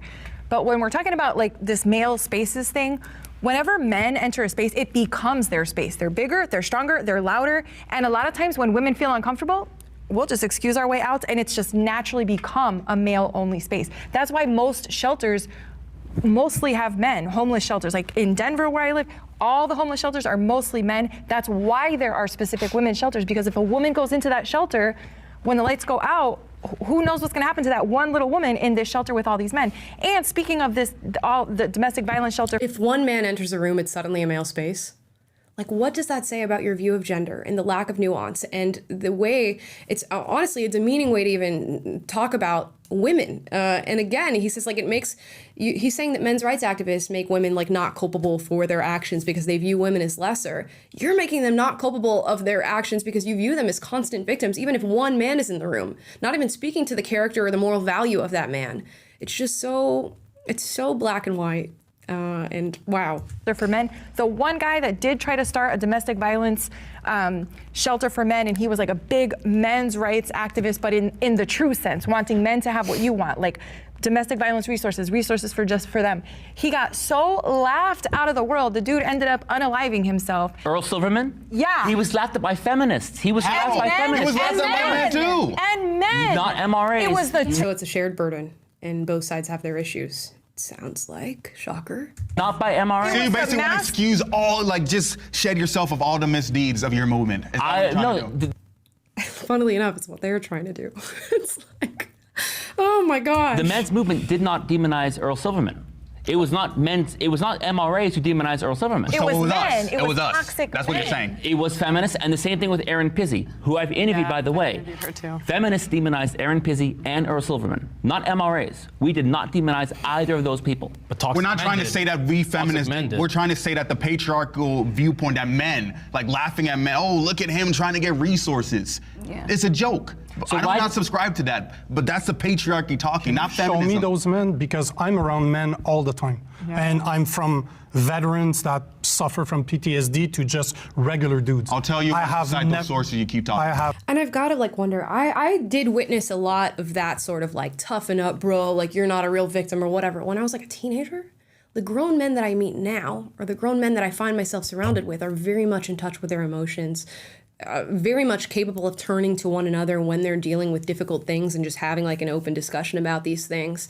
And I'm sure there's grown men out there that are just incapable and have this like sort of internalized issue about their own masculinity where they can't do that. But I just wonder, like, what men are you guys encountering? And are you getting like a holistic view of men, or are you in somewhat of an echo chamber that is just like you're shouting into the void and like it's echoing right back at you the things that you think and feel? Because I don't know that you're getting a wide swath of experience with men to be able to say these things. I don't know. I can speak to that a little bit. Like, I think as men mature, they become more empathetic and even nurturing. And I can say, just having been married a couple of years, just being in a relationship with my wife definitely causes me to, think more from a female perspective, or at least understand it better, even though there's an element of which I'm like, we're totally different, but right. I understand it, and it forces me to kind of, check my initial, maybe innate sort of emotions or reaction or, way of thinking about things, where I would just bulldoze ahead in something where, now that having been in a relationship with her for a while, I have to negotiate that differently. And I think that's made me a better person. I can't remember who it was, but someone was just talking about how the experience of having daughters really changed their perspective from like, women are something to conquer to women are something to nurture. And I relate to that also, just as a husband, like for my wife, we're married now. There's not much more like conquest, so to speak, to be done. But I see my role as like, does she feel safe? Does she feel like our home is somewhere where she can, flourish? And is she, comfortable with my mental state? Is she comfortable financially? Like that's where my thought is, because when something's, when something's bothering her, then it's like, I'm the gardener tilling the garden of our marriage and trying to create the place where my wife can flourish. And, again, that sort of domestication has happened as I've taken on that responsibility and entered into this, permanent committed relationship with a woman. So I think that does have an effect. But as far as like, there is sort of an innate, even if you frame it in terms of, natural selection and evolutionary biology, like males compete with one another to be selected to procreate by females. And there is sort of this, natural tendency for boys to struggle with one another and to kind of try to earn one another's respect. And I don't think that's inherently bad. And I think that when we kind of, cast this vision over boys that like, being a boy, being naturally competitive or being a little bit more assertive or being aggressive in certain scenarios, it's not necessarily a bad thing. It is something that needs to be worked out and softened. And I think boys, speaking of male only spaces, like you need a man only spaces, boys only spaces for boys to have that healthy, supervised, maybe sort of ability to jar it out and get out that energy and get out that aggression and be tested. And I think that's an important, healthy amount of development. And, like Jordan Peterson talks about, you don't want to have like just might makes right and the strongest, chimp will be the one that, leads the pack or whatever. But he talks about how like when they study chimps, the weaker chimps will band against the stronger chimp that's, tyrannical or whatever, as a way of like evening things out. And so anyway, this idea that we need to like totally just suppress all aggression or all sort of assertiveness out of young boys and not give them spaces because, we just need to like sort of feminize them and take all that out of them. I think it's very misguided. And I think that allowing boys to mature through proper socialization and through entering into committed relationships with women eventually, and eventually having kids and becoming a father, I think will also help to mature them and help to soften those edges and create the ideal sort of masculinity that we're looking for, more than this sort of socially constructed, strange, genderless, amorphous, nonsense that I hear from the feminist side of things. Yeah, most definitely. And this is not to discount that there are like very domineering, aggressive, toxic men out there. It's not to say that those men don't exist, but it's not a healthy thing. I've never seen personally, because you're asking for personal experience. I've spoken to hundreds, if not thousands, of those men. And I've never seen a guy tell another guy, you shouldn't do this or you shouldn't behave that way. Because you know what? When we're with each other, guys can just be guys. But still, Okay, let me tell you my experience then. I have seen that many times. I've seen men laugh at each other for like, oh, my girlfriend hit me. You should have been a man. You should have thugged it out. Same here. That happens all the time. But do you understand that maybe the guys you hang out with are the guys that they're so-called I toxic? want like a comprehensive poll from men on how they feel about these issues, and I would love to see like statistically where men lie on this, because I do think we're in a pretty progressive, world as far as men's views about their emotions, experiencing abuse, being able to turn to somebody, and men are more in touch with that now than ever before, and that's often lost on us too. Like. These people like stay in the modern age, completely dissociate from what we are as human beings, like our animalistic tendencies, our evolutionary tendencies, and then like shit on everybody with no regard for the amount of progress we've made. If you look into the history of human civilization and you really want to look at like toxic masculinity or like raping and pillaging and all this awful stuff, we have made a ton of progress. But never forget that we are those human beings. We have just developed virtues that we instill in people from a very young age. Toxic, because the masculine men that I'm talking about would never do that. Okay, that's you, and there's me. Personal experiences, right? But we agree that men should not treat each other that way. Oh yeah, Yeah. of course. Hey there. I know Sorry, Jubilee, I'm skipping the ads. portion of Women's sexual capital gives them an advantage over men. If you agree, please step forward. Women's sexual capital. Yes and no. I mean, you're far more likely to be sexualized and get energy that you are in no way inviting. So you have to deal with that. But in the same way, you get like free drinks, you get into places faster, you get treated better based on your attractiveness. You get more opportunities based on your attractiveness. But then there's women who have no sexual capital whatsoever. So they have to deal with that as well. And that sort of expectation that beautiful women have placed on them. It's a give and take, and it's a balancing act. But most definitely, we get more advantage based on sexual capital than men do on their sexual capital, but they have other advantages that we don't have. So there's that. This prompt is also a little bit vague. It says, it gives them an advantage over men, but it seems to be implying that, an advantage over men in society. But because they leave out those words, I mean, to me, a simple reading of that, women's sexual capital gives them an advantage over men. Yeah, men are at a disadvantage when it comes to like women just by, they will do dumb things to impress women. Women can easily conquer a man through seduction. I mean, so if it's just like taking the question at face value, yeah, but as it pertains to society, obviously it gets a lot more nuanced. But I just thought it was funny that they left out those two words like in society. Yeah. Very true.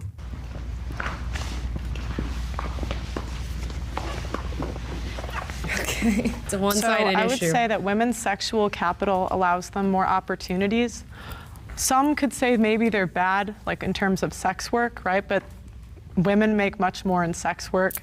Also, I've managed both male and female on social media. It's a lot easier to blow up as a chick. So it gives you more opportunity. It's going to be different based on different fields.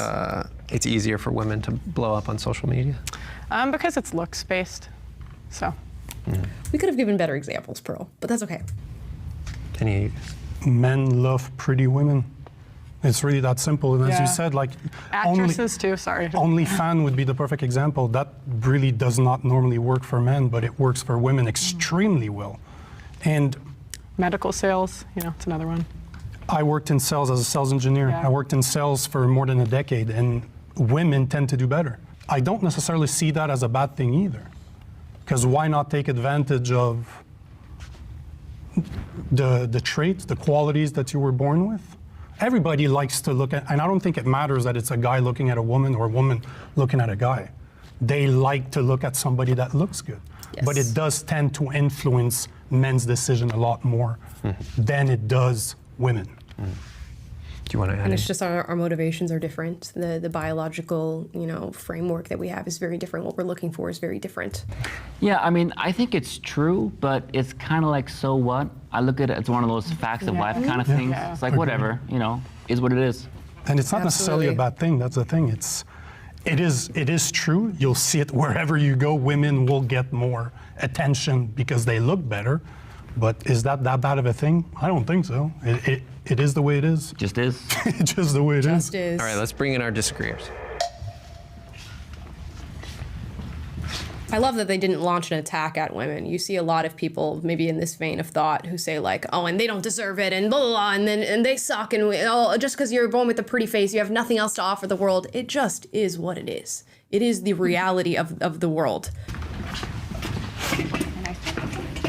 Okay, so I feel like this is perfect for me. So I am a top OnlyFans creator, and I'm also a lawyer, which is a very weird, You're a perfect person to I'm a perfect respond. person to talk about this. And I have a lot of, a lot of money from doing OnlyFans, but I was always also I've never been more vilified either for using my sexual capital in order to make a living. Whereas when I was a lawyer and all throughout school, I was always hated. I was always just looked at because I had like a more curvy body and everything. So I do think women can capitalize off of their sexual power, but I also think they are also demonized and vilified. And even when they aren't trying to capitalize off of it, people still see them as just that.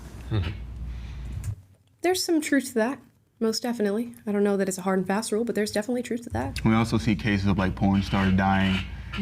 There's I feel like a lot of men like to Google at women, like to see them, objectify them, but they don't see them as human. So I don't know, so women might capitalize off of that, but I don't necessarily see that as like net positive for them if they're being vilified for doing something that obviously has a market for it. Okay. Well, where I struggle here is that she talks about how like she was viewed and demeaned for being like a curvy lawyer and being attractive or whatever, but she plays into that view by objectifying herself and selling off her body as a commodity. So how do you have these two like thoughts in the same vein, and why are you actively playing into the role of objectifying women? And I know that like men are more culpable. They're the ones buying this content. They're the ones who are feeding into it. If the market didn't exist, the market wouldn't exist. But you're an active participant in something that you seemingly are not in support of, given your stance as a feminist. So how does that work? And she's making much more money, I would bet, as an OnlyFans creator than she is as a lawyer. I just think it's very hypocritical. Why do you find it hypocritical? Because there are men that literally watch this content, that subscribe to these people, and then they demonize the same people they're giving money to. 24/7. Yeah. This is a man's problem, not a woman's problem. It's a shared problem, bud. Please. And he says, you guys don't want to make women culpable for the things they're doing. You're actively just wiping it under the rug and saying that they're not culpable at all. But yeah, it's a men's problem as well. Like Andrew Tate is talking about all these bitches and hoes and sluts and what color is your Bugatti, while he's actively using these women as cam models and pretending to be them and messaging men and taking advantage and exploiting individuals who want to be customers to these women and want to build a connection. So there's weight to be carried by both sexes in this. But just to say that women are not responsible for it because the market's there, huh? Right.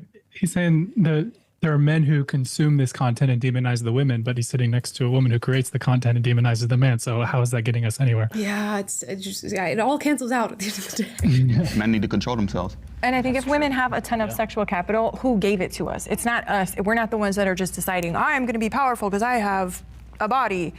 That's not what's happening. It's men that never learned how to deal with their emotions and their feelings and their urges.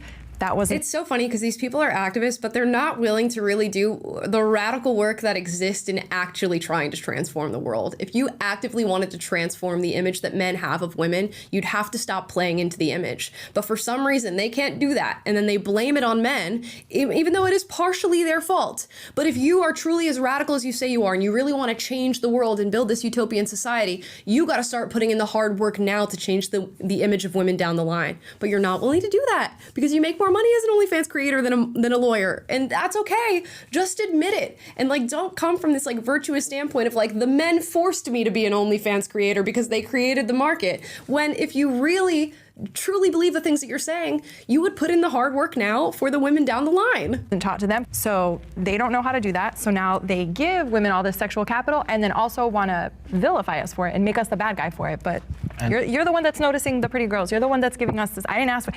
It's funny because when I'll go with my boyfriend, sometimes I'll go places and I get 5 chicken tenders instead of 4, or we go and buy you a drink or yeah, I get 2 drinks, and I come home and I'm like, look what I got, and he's like, that never happens to me, and I'm like, oh, silly. I'm not asking for it. I guess a follow-up though that I'm not asking for it, but you took it and you brought it home. I'm not asking for it. If you really wanted men to not do that, throw the drink in the trash. Take the extra chicken tender, hand it back to him, and say, I don't want you objectifying me for chicken tenders.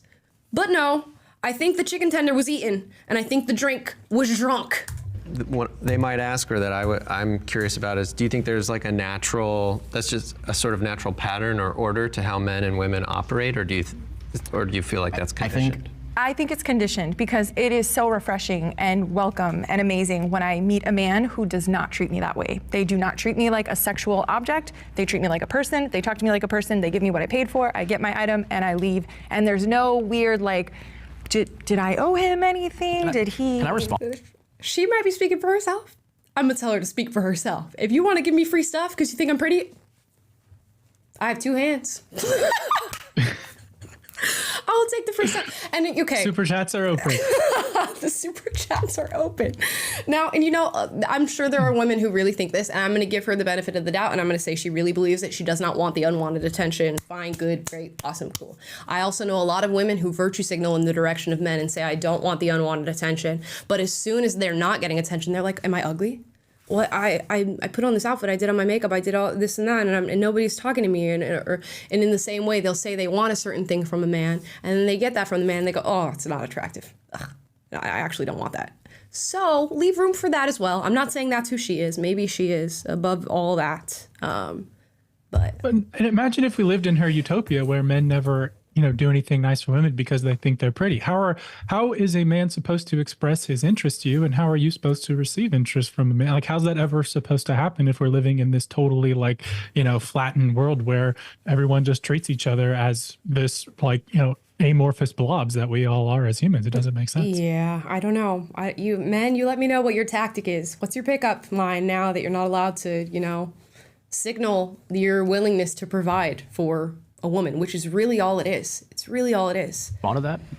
In my personal experience, men only talk to women they want to sleep with. Yeah. In my personal experience, women have to be attractive on top of their job. You can't just be a lawyer, you have to be an attractive lawyer. You can't just be a dentist, you have to be an attractive dentist. I think when men talk about sexual capital in women. Has anybody ever gone to the dentist and you're like, she wasn't hot enough? Reschedule. I don't think so. I do think there's something to be said about men only speaking to women that they're attractive to, and men only wanting to develop their relationships with women that they're attractive to. I've spoken about this at length on the show, where I'm like, if you guys got male besties around, I bet he's waiting for his moment to jump, okay? And some of them might not be, but a lot of them are. And that's something we can talk about. And we should ask ourselves, should that be the way that we approach relationships with people? But again, it just is this sort of thing that people are attracted to things that attract them. And men specifically, I think, have a higher tendency to move in that direction. So that is what they do with women. Now, whether or not it's right or wrong, I don't know, but it is. It is. It's because they literally ignore every other woman in that area. There's this concept of men get put in the friend zone, women get put in the zone. So do you think that, some of what I heard is, it is what it is. Men are attracted to beautiful women. So there's kind of a natural order argument. This is just the way we behave, whether it's biologically. Or do you feel that it's conditioned? I do think it's conditioned. Can I respond to that? I think it's a little both. I do think that is a little bit of the natural order of things, but for instance, I think a big, my only really interaction with these man spaces or the manosphere spaces are these red pill podcasts that I've gone on a million times, Fresh and Fit, whatever, where they bring on women like me that are making all this, oh, you're on OnlyFans. They bring in all these sex workers, and then they tell us we're low value, nobody will ever love us, we're for the streets, and they do all of that, and then my comments get flooded with that. That's conditioned. And then that is conditioned. Can I just say, MRA. It's conditioned in the same way that it's like an evolutionary driver. I don't know how you could look at the biology and the makeup of women and not think that there might be good reason to think some of these things. Now, if you're saying she's low value and no one's ever going to love her and she's for the streets, chill. Okay, chill. Nobody's asking you to date her. I'm sure there are other men out there that are perfectly interested in a woman who engages in this sort of behavior. It doesn't have to be you, and nobody's forcing her on you. So you don't have to speak to her like that. But what they're feeling that leads them to that conclusion should be addressed. But we get so offended by the conclusion that they've been brought to that we're not willing to maybe look at the reasonable route that one takes to an extremer view of these women. Fresh and Fit really suck. It does. You do not 100%. Like them. Yeah. You do not like them. They are trash. They're garbage. They're from South Florida, unfortunately. I don't like Pro them. does. But why do I don't have a OnlyFans? problem with them. women go on the whatever podcast. Yeah, that's a good question. It's because the same men, their audience that hates us, they're also making me a shit ton of money. Exactly. Okay, so you admit that you've used your sexual capital and you've gone onto this show knowing that it's going to bring you more customers on the other end of it. So you were willing to be objectified, called a bimbo, told that you're for the streets, told that you're low value for the sake of gaining more male customers. So what does that say about your dedication to your movement? I gotta put it out there. Maybe you've decided that something else is more important and it's not your feminist mindset. Exactly, like you're pretty much a prop for them to make more money because they'll have you on the podcast and you'll. Exactly, I was a prop. And that's why I showed up anyway and I flew into Miami to sit on their podcast. What? It's like placing yourself in the position to be a victim and then saying, oh my gosh, I'm a victim. Be like the eye candy, but they don't actually care about your opinions. They're just using you as a prop to put down. Yeah. And so that could feed into their audience. People don't respect sex workers because it's easy to take your clothes off. That's why they don't respect them. It's also easy to open your mouth and talk. People respect things that are hard. And sex work, OnlyFans, that's not hard. And why is it that people still respect like Leonardo DiCaprio sleeping with small? It's really easy for him to do that. Nobody bats an eye. For him sleeping with who? The levels of brain rot. I can't deal with it. Okay. To what Pearl's saying, sex work in the modern day and age is a lot easier because now you have the separation of like the digital separation of being able to just like film yourself in your bedroom and it goes out to all millions of people and there's no like really direct contact if you don't want that direct contact, but it comes with a whole ton of dangers and stalkers and people who believe they're in relationships with you, but you're playing into that by virtue of the work that you do. Sex work in person, I would think is most definitely not an easy job. I would think it's a pretty dangerous, not fun job to do and a pretty strenuous job if I have to really think about what that involves. So I get where she's going with it and I get why she's saying people don't respect it because for a lot of beautiful women, it is an easy avenue to sort of get where they want to get. But I think we're also failing to recognize the amount of women who are putting work into OnlyFans and getting absolutely nothing in return. And they're being duped into OnlyFans content by these people who say they're top creators or whatever. And they're doing it and they're not making, I think it said the average person on OnlyFans is making like a little over $100 a month. It's nothing. It's nothing. It doesn't put food on the table for a month. So there's a lot to be said there. I don't think anybody is like, I respect Leonardo DiCaprio for banging 19-year-olds.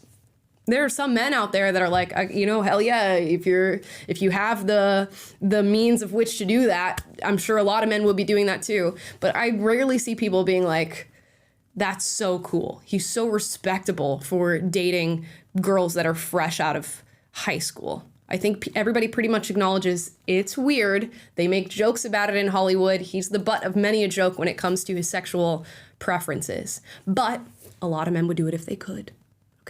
So let's put also, he's not doing that as his livelihood. He's risen to prominence for his acting ability and the merits of that, which you can question that. You can say maybe he did it because he's got connections or whatever. But, either way, he's not a sex worker and didn't, achieve his status through that. So it also doesn't make sense from that standpoint. Yeah. Not valid. When extremely rich and wealthy, successful I don't think that's men, common. When extremely rich, successful, healthy, and good-looking men sleep with a lot of women, even though it's easy for them to do so, they're not looked down on the same way that, like, for example, a sex worker may be using her body. It's also important to note that, like, this whole idea of, like... Okay. Can I maybe explain that? Because there's not really a transaction happening with successful men who manage to get women. These are women like willingly going into these situations. With sex work, you're just like having money paid to you back and forth. And specifically with women, they're just biological realities that make it a very different experience than that of men. Now, I think we should even the playing field a little bit when it comes to like the promiscuity talk and the amount of judgment we place on women for being promiscuous. Because if you look into the nature of women, there are women who just are, and that's a fact. But these things impact us differently on a biological level. The amount of people that you engage with impacts us differently. So I'm not saying we should shout from the rooftops that we respect men who are going around banging all these women because they're not doing something that's healthy either. But we shouldn't be like, hell yeah, lady, you're on your 100th man. That's awesome.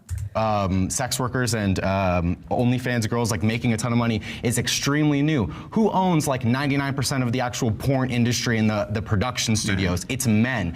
Men historically and even today still are the ultimate benefactors of women's sexuality. And men only started getting upset about porn and all this stuff when women started making their own money on OnlyFans. Men did not complain about porn before the proliferation of OnlyFans. These podcasts did not exist back then. Pearl, what do you think?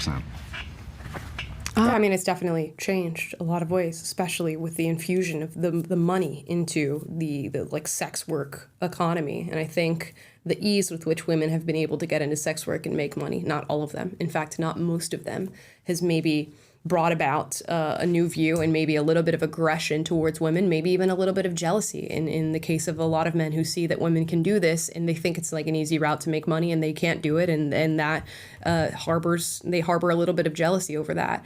But it's all based on like a fabrication. These women that you're seeing that are making millions of dollars on OnlyFans are in the top 1% of tens of thousands of women who are actively trying to make money on this platform and not being successful. So we have to step out of like the things we're seeing on social media to get an all-encompassing view of what's actually happening on these platforms. And what's actually happening is women being exploited into thinking they're going to make money through this and then failing and then having their naked images all over the internet for all to see. It's not something to be jealous of, and it's not something to want for yourself, in my opinion.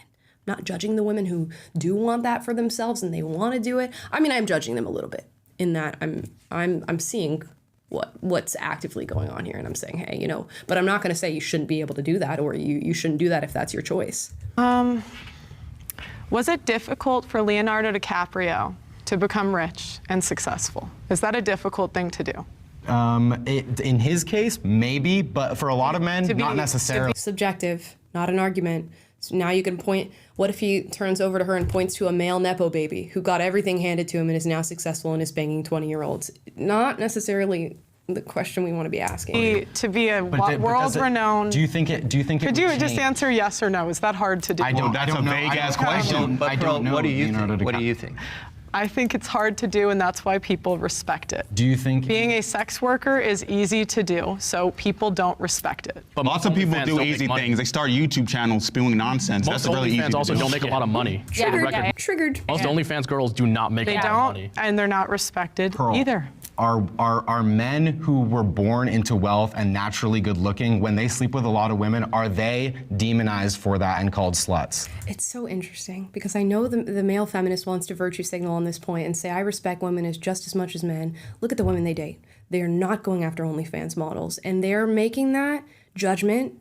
Maybe it's a subliminal judgment that they're making on these women, but they're not choosing to be with these women. Even the male feminist who thinks that women should be able to be as promiscuous as all get out are not attracted to that. No. So it doesn't matter whether or not it was difficult for them to get to a high status or if they were just born into it. But I would Being a man doesn't preclude you to that type of discrimination. They're not demonized, but it's generally difficult for men to be selected by a lot of women, and the dating app stats will back that up. That's not my question, So again, I know you're asking about demonization, but the original question was, why does Leonardo DiCaprio celebrated? It's because it is hard. Being a sex worker is easy. You just said he's celebrated because it's hard, but you just admitted earlier. Also admitted earlier that a guy who is successful and born into wealth and born into a naturally good-looking body is also celebrated for sleeping a lot of women. That's not really that. So it's not actually contingent on whether or not it's hard. I'll make a caveat. I would say even men still need to learn to be attractive to women, even if they're born into wealth and naturally good looking. Women also need to learn how to be attracted to men. That's fine. Are you calling us just dumb dogs or something? But some of the top OnlyFans creators aren't attractive at all. Can I ask Pearl a question? That's subjective. That's subjective. Clearly not. I think Trisha I have a question. Yeah. You say being a sex worker is easy, but look at I know you love statistics. How come most OnlyFans women don't earn a living off of that? Because they don't make a lot of money. Because they don't care about money, they like attention. And that was the big thing when I interviewed a bunch of hasty generalizations on that. And how much money you make on the other end of doing your work does not speak to the ease of that work or how difficult the work is. It just speaks to the lack of success you've managed to get in doing that work. off of interviewing a bunch of OnlyFans models, and they'll tell you that. A lot of them do. They say, I just enjoy taking off my clothes on camera. Well, let's hear from somebody who They say that because they have to say that. Not an argument. A lot of OnlyFans models, and that's the wicked thing about this industry. Once you've gone into the industry, there's not a lot of working back you can do from having your naked photos on the internet. So you do have to sort of put yourself in the mindset that what you're doing is empowering, or, oh, I just wanted to be naked. And I just wanted to do these things for myself. And I think it's a mental trick that a lot of women play on themselves, not all of them, to convince themselves that what they've done, which is largely irreversible, was the right thing to do. has experience. Do you want to respond to that? That's absolutely not true. I mean, just to use my anecdotal experience, I didn't even have social media before I started OnlyFans. I didn't have an Instagram. I do not care about attention. I just wanted to make a lot of money, which is why people do OnlyFans. Why would they want to get attention? A lot of it's negative, too. A lot of people hate you. A lot of people think no one's going to marry you, blah, blah, blah. I don't believe. It's almost as though people have different drivers for the things that they do. I don't know what you want me to say to that. Believe those things. But I didn't want attention. But I'm also able to advocate for, I'm a lawyer, so I'm more gifted in being able to combat that rhetoric. These girls are not. And a lot of these girls that are going into this, I'm the exception. They don't have other options. They're not super educated. They don't have other avenues to try to make a living. And then a lot of them, when they do go in this, when you say it's easy, it's not easy to make a ton of money on OnlyFans. I had to do a ton of marketing. I had no social media following ahead of it. You could say, okay, well, you look a certain way or whatever. But a lot of the women that enter this, if it was so easy, they wouldn't be not making money. Well, I would disagree that there's no other option. You guys can get jobs just like the men. And number two, I look at what people say versus what they do. You might say that you didn't care about attention, but I look at the way you behave and dress, and it would indicate otherwise. It's so dangerous also to perpetuate this idea that there's no other option for the women who are doing these things. And it actually leads more women down the path of sex work because they feel demoralized in the society that they're living in, and they are told that there's no other option by OnlyFans creators. It's the very same to like when kids are struggling with their gender confusion and they go to a gender clinic and they tell the parents, do you want a son who's now a girl or do you want a dead child? Wait a second. There's a whole lot of options in between the two things that you just said to me, but you just insinuated that I'm choosing a dead child or getting a boy who's now a girl. Can we talk about the other possibilities? And you see a lot of these girls who are turning freshly 18 and hopping right onto OnlyFans. You haven't had the opportunity to lead a life yet. You haven't had the opportunity to go out into the adult world, to network with people, to try different jobs, to go to college if you want to go to college, and you're cutting yourself off at the knees before you've even had this experience to step out and gain a little bit of wisdom. And you know, if you try it and you revert to sex work, that's a whole nother situation. But you have girls just immediately jumping into sex work, an irreversible choice in a lot of ways, right out of the gate, when there's so many other things to explore. And it's largely because of rhetoric like this, that you're telling them they have no other option, or they're impoverished and they can't do anything about it, or they have no skills, which is so interesting to have her as a lawyer say that, oh, I'm the exception. I'm the exceptional woman who managed to also be a lawyer and be a sex worker, but other women can't do what I've done. Crazy. And these same people, by the way, will cite the statistics that women are outperforming men in university education, they're outperforming men in the workplace, and yet they also are trying to make the case that, you know, women must do OnlyFans because they have no other option. It's very, you know, selective and convenient based on what point you're trying to make. Yep, 100%. That's the real job to you, Pearl. And you're more scantily clad. Okay. So why? What are you looking for? Attention? Ooh. Okay, let's not do personal attacks. It's not really going to work out for us. Let's move on. There's a new episode of Radical Empathy out into it after Dad. society.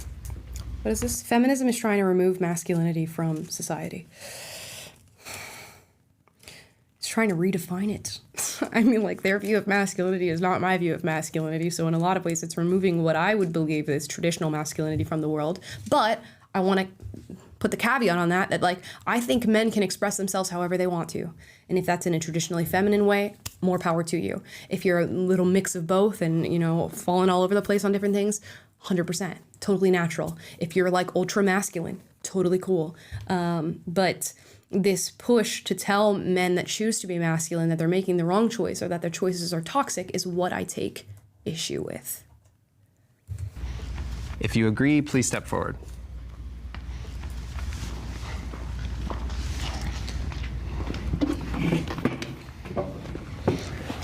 All right, Aiko, start us off. You know, I think the best thing to say is probably that they're trying to be masculine. So they're trying to remove what masculinity is today and replace it by a version of femininity that is masculine. Who's they? Feminists. Oh, got it. I thought that's who we were talking about. Got it. Yeah. I think that feminists are against anything that's actually masculine. So they're trying to get rid of it, is what you say. But I think it's more than that. They're kind of replacing it. They're kind of trying to redefine what masculinity is.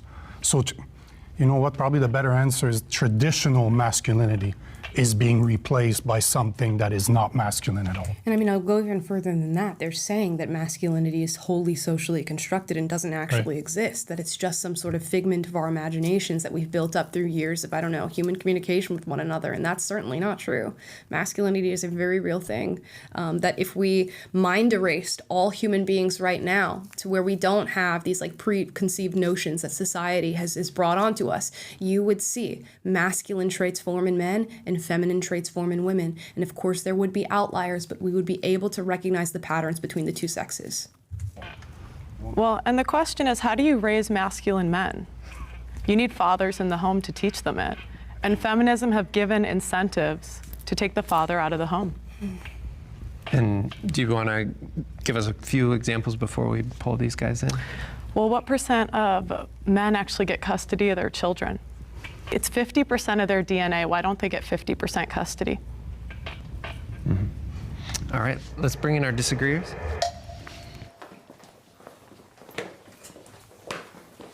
Men typically get custody of their children way more often than not. When a woman rightfully and honestly gives her experience of domestic violence in the marriage, she's more likely to lose custody of her children. There is no issue with men getting custody. That's not true. That's absolutely not true. You're just making numbers out of your... What percent of the time do men get custody of their kids? At least 50% of the time. What you're thinking about? That is not true. Men don't fight for I just want to hear it. They win over 77% of the time. No, but 90% of the cases do not even go to family court. Yeah. No, but the question is why. And that's I had the same thought when I first heard it. I would ask, like, why aren't men fighting for custody? But the problem you get is the lawyers will tell them not to even fight because it's so expensive, and you have a 10%. That's not true. And you have a 10%. Men don't even file the appropriate paperwork. Why are you blaming feminism for that? Wait, I think The statistics and the numbers that you're thinking of and that you're talking about are from the 70s. It was from a psychologist, Dr. Gardner. He was the one who invented the term parent alienation, and he was very biased in gearing it towards women. He was later discovered to also be defending pedophilia. The parent alienation has never been in any DSM, never recognized by anyone, even the World Health Organization. So she got fact-checked in that he created it, but she's not getting fact-checked on any of the other claims she's making. So I'd like to see that. Hopefully it pops up at the bottom. So more often than not, now that women are working and men are working, custody is very much split down the middle. Who gets the custody the majority of the time, men or women?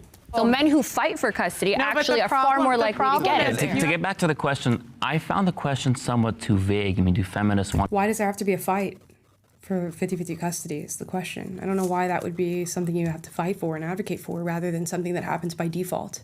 You should have to prove that there shouldn't be 50-50 custody. We're race masculinity. It's kind of too abstract and vague to answer. So my problem is when feminists try and redefine masculinity, or they try and say this is our interpretation of toxic masculinity as we see it. That's kind of the problem that I have. I don't like it when feminists tell men how they should feel, how they're supposed to feel. This is how your experience as a man is supposed to go. And that is where I would have the issue with that. I would say that, yeah, so people say, oh, masculine, like men are all supposed to be masculine and women are always supposed to be feminine, as if there's no overlap. While there may be differences between men and women are average, a lot of times those effect sizes are pretty small, and to have a society where we have this rigid, like, you're a woman, therefore this is the best job for you, you're a man, so this is the best job for you, that's not how you have a flourishing society. Is society doing that? Ever? At any point now in the modern age? Are we telling people this, oh, woman, You're going to be a nurse. You're going to be a teacher. No, we're not doing that. In fact, you'll find in like highly egalitarian societies where gender is viewed as like sort of a construct, and we're pushing women in equality, and we're pushing women into STEM and all these different things. They'll put in policies to get more women in these jobs, but the natural gender differences make women gravitate towards traditionally female occupations. And that's not to say there are not outliers and people who challenge the system as it's set. I don't even want to say system. I want to say the natural order. But even in egalitarian societies, women gravitate towards traditionally feminine roles, and that's okay. Actually based on meritocracy, where the people best suited for a particular role or a particular job or more passionate about it can go do that. So if women want to stay at home, they can. If they don't have to. Same for men. Also, many people also And that is the reality. So what are you advocating for? have a mix of femininity and masculinity. Exactly. Yeah, within them. can I So expand it's on not, that actually? Go ahead. In my experience, I feel like when it comes to redefining masculinity, that's not even a real concept. We need to abolish gender as a whole. What did I tell you? Because What did the I tell you? ideas, that's pretty much raising the whole masculine. That's not even a real concept. Feminine is not a real concept. These are Crazy work. Just abolish everything. Just abolish all these natural human truths. just things that were designed long ago by people You who want aren't to here. abolish gender?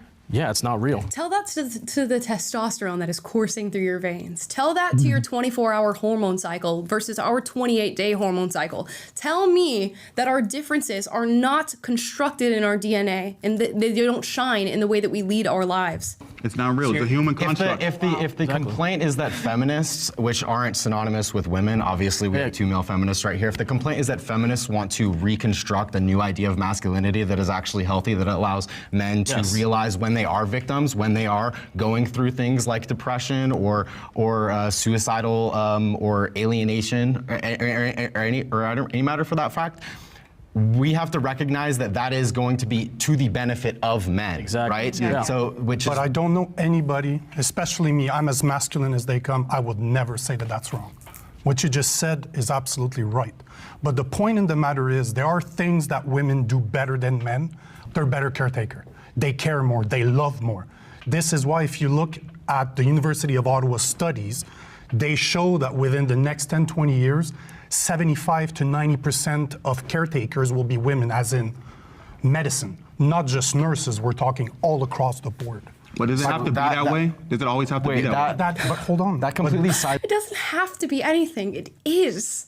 There's like this is an ought, and they live in ought. They live in what they feel ought to be based on their feelings. But there is an is. There is what the world is and the way things function. Except the point I was making. Do you deny that when a man cries, it's considered demasculating? No, not at all. They, whoever they is saying that this is what a man should be.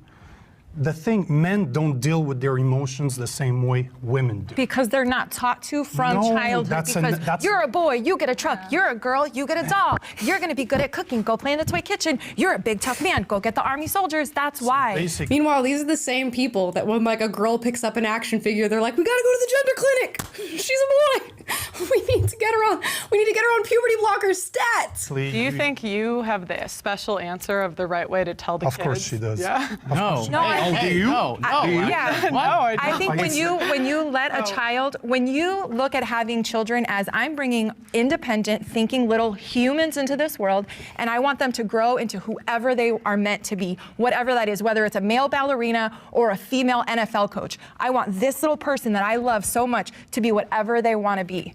But no one's arguing with that. Okay, so here's what I think. I agree that people should not be locked into a role either way. I think that if you took 10 million men and 10 million women and you tracked them over 10 years, you might see certain trends emerge. Now, it doesn't mean you have to be this or you have to be that. People should be free to be whatever they want. But I do think that you would see certain trends emerge. Now, Like is this... what might some of those be? Well, you might see, on average, boys are more likely to play with G.I. Joes and girls are more likely to play with Barbies. Okay, Sorry, these girls are agree straight with that. statistics coming straight out of his, whatever. Okay, wait. She keeps saying that, but these are very real. We have very real examples of the most egalitarian societies known in the modern age where men and women make these different choices. And he chose to lean on like G.I. Joes or Barbies or whatever, which I think is just playing into some of the gender tropes she was putting forward. But like, are more likely to go into protective occupations, men, like law enforcement and police officers or bodyguards, security, things like that. You're not going to see women dominating those roles, not just because of the biology of it, but just because of the natural tendencies and traits that women have. Meanwhile, caretaking jobs like teaching, nursing, doctors, you're going to see women gravitate in that direction because it's part of our natural capacity. I can't stress it enough. It's natural to us. Real quick, I have a little list of things from psychology, sociology, and neuroscience that are distinctions between men and women. They have the psychometrics in psychology that analyze personality and actually can measure differences in personality between people. And on average, women are higher in trait agreeableness and trait neuroticism, involving traits like compassion, cooperation. Their also openness to experience is kind of same. Extroversion is kind of the same. Women are higher in empathy and communication. Men are higher in risk-taking and aggression. And in interest in life priorities, men tend to be interested more in things, whereas women tend to be oriented towards people and nurturing roles and social interaction. So those are just like from science, from neuroscience and sociology and psychology. We have ways to actually measure this. And like you said, if you took a totally unsocialized group of humans and plopped them into a given location and allowed them to organize themselves however, you would see these differences emerge. And to have an entirely, like you said, socially constructed view of what it means to be a man, what it means to be a woman, and ignore the reality of sex and of sex differences, you're living in fantasy world, and that is to the detriment of society, not to its benefit. And it's this very very high-minded and sort of, the universe starts with me. Today is year zero, and my enlightened ideas about what it means to be a man or a woman that really have only been around for 50, 60, 70 years since like postmodernism came to the fore. And you're ignoring all of human history, you're ignoring biology, you're ignoring the science that we actually have right now that shows these things. You're ignoring the evidence of sex-based differences that emerge in egalitarian societies like the Nordic countries that you referenced earlier. It just shows you're talking with an ideologue at this point. Yep. And so the fact that now, this woman's getting triggered over the idea of, that boys play with G.I. Joes because she thinks that the tendency of boys to play with G.I. Joes is something that is entirely socially constructed, when it's simply not. And you can't have a good discussion with someone who won't acknowledge reality. Reality is a starting point for a good discussion. And that's what's so difficult, I think, about where this conversation currently is, both in this Jubilee episode and in our culture. Yeah, and it's like, I will grant so many feminist causes of saying men should be able to express themselves. Women should be able to show up in the world however it is they want to. Women can be masculine, men can be feminine, all these different things. All these concessions and ground given to the arguments, because what their arguments are true. It's just, it's a natural fact, but there's no concession to what we have, which is just thousands of years of evidence as to the differences between men and women. They will not concede a single point, and everything is socially constructed. We cannot go off of like statistics and the numbers that you're coming up with on the fly. You make good points, but I feel like you're talking about social conditioning. You're saying you assume there would be trends if you ran that study. Yes. But that's his assumption. Yes. Not an actual stat. And it's been done. It's been done.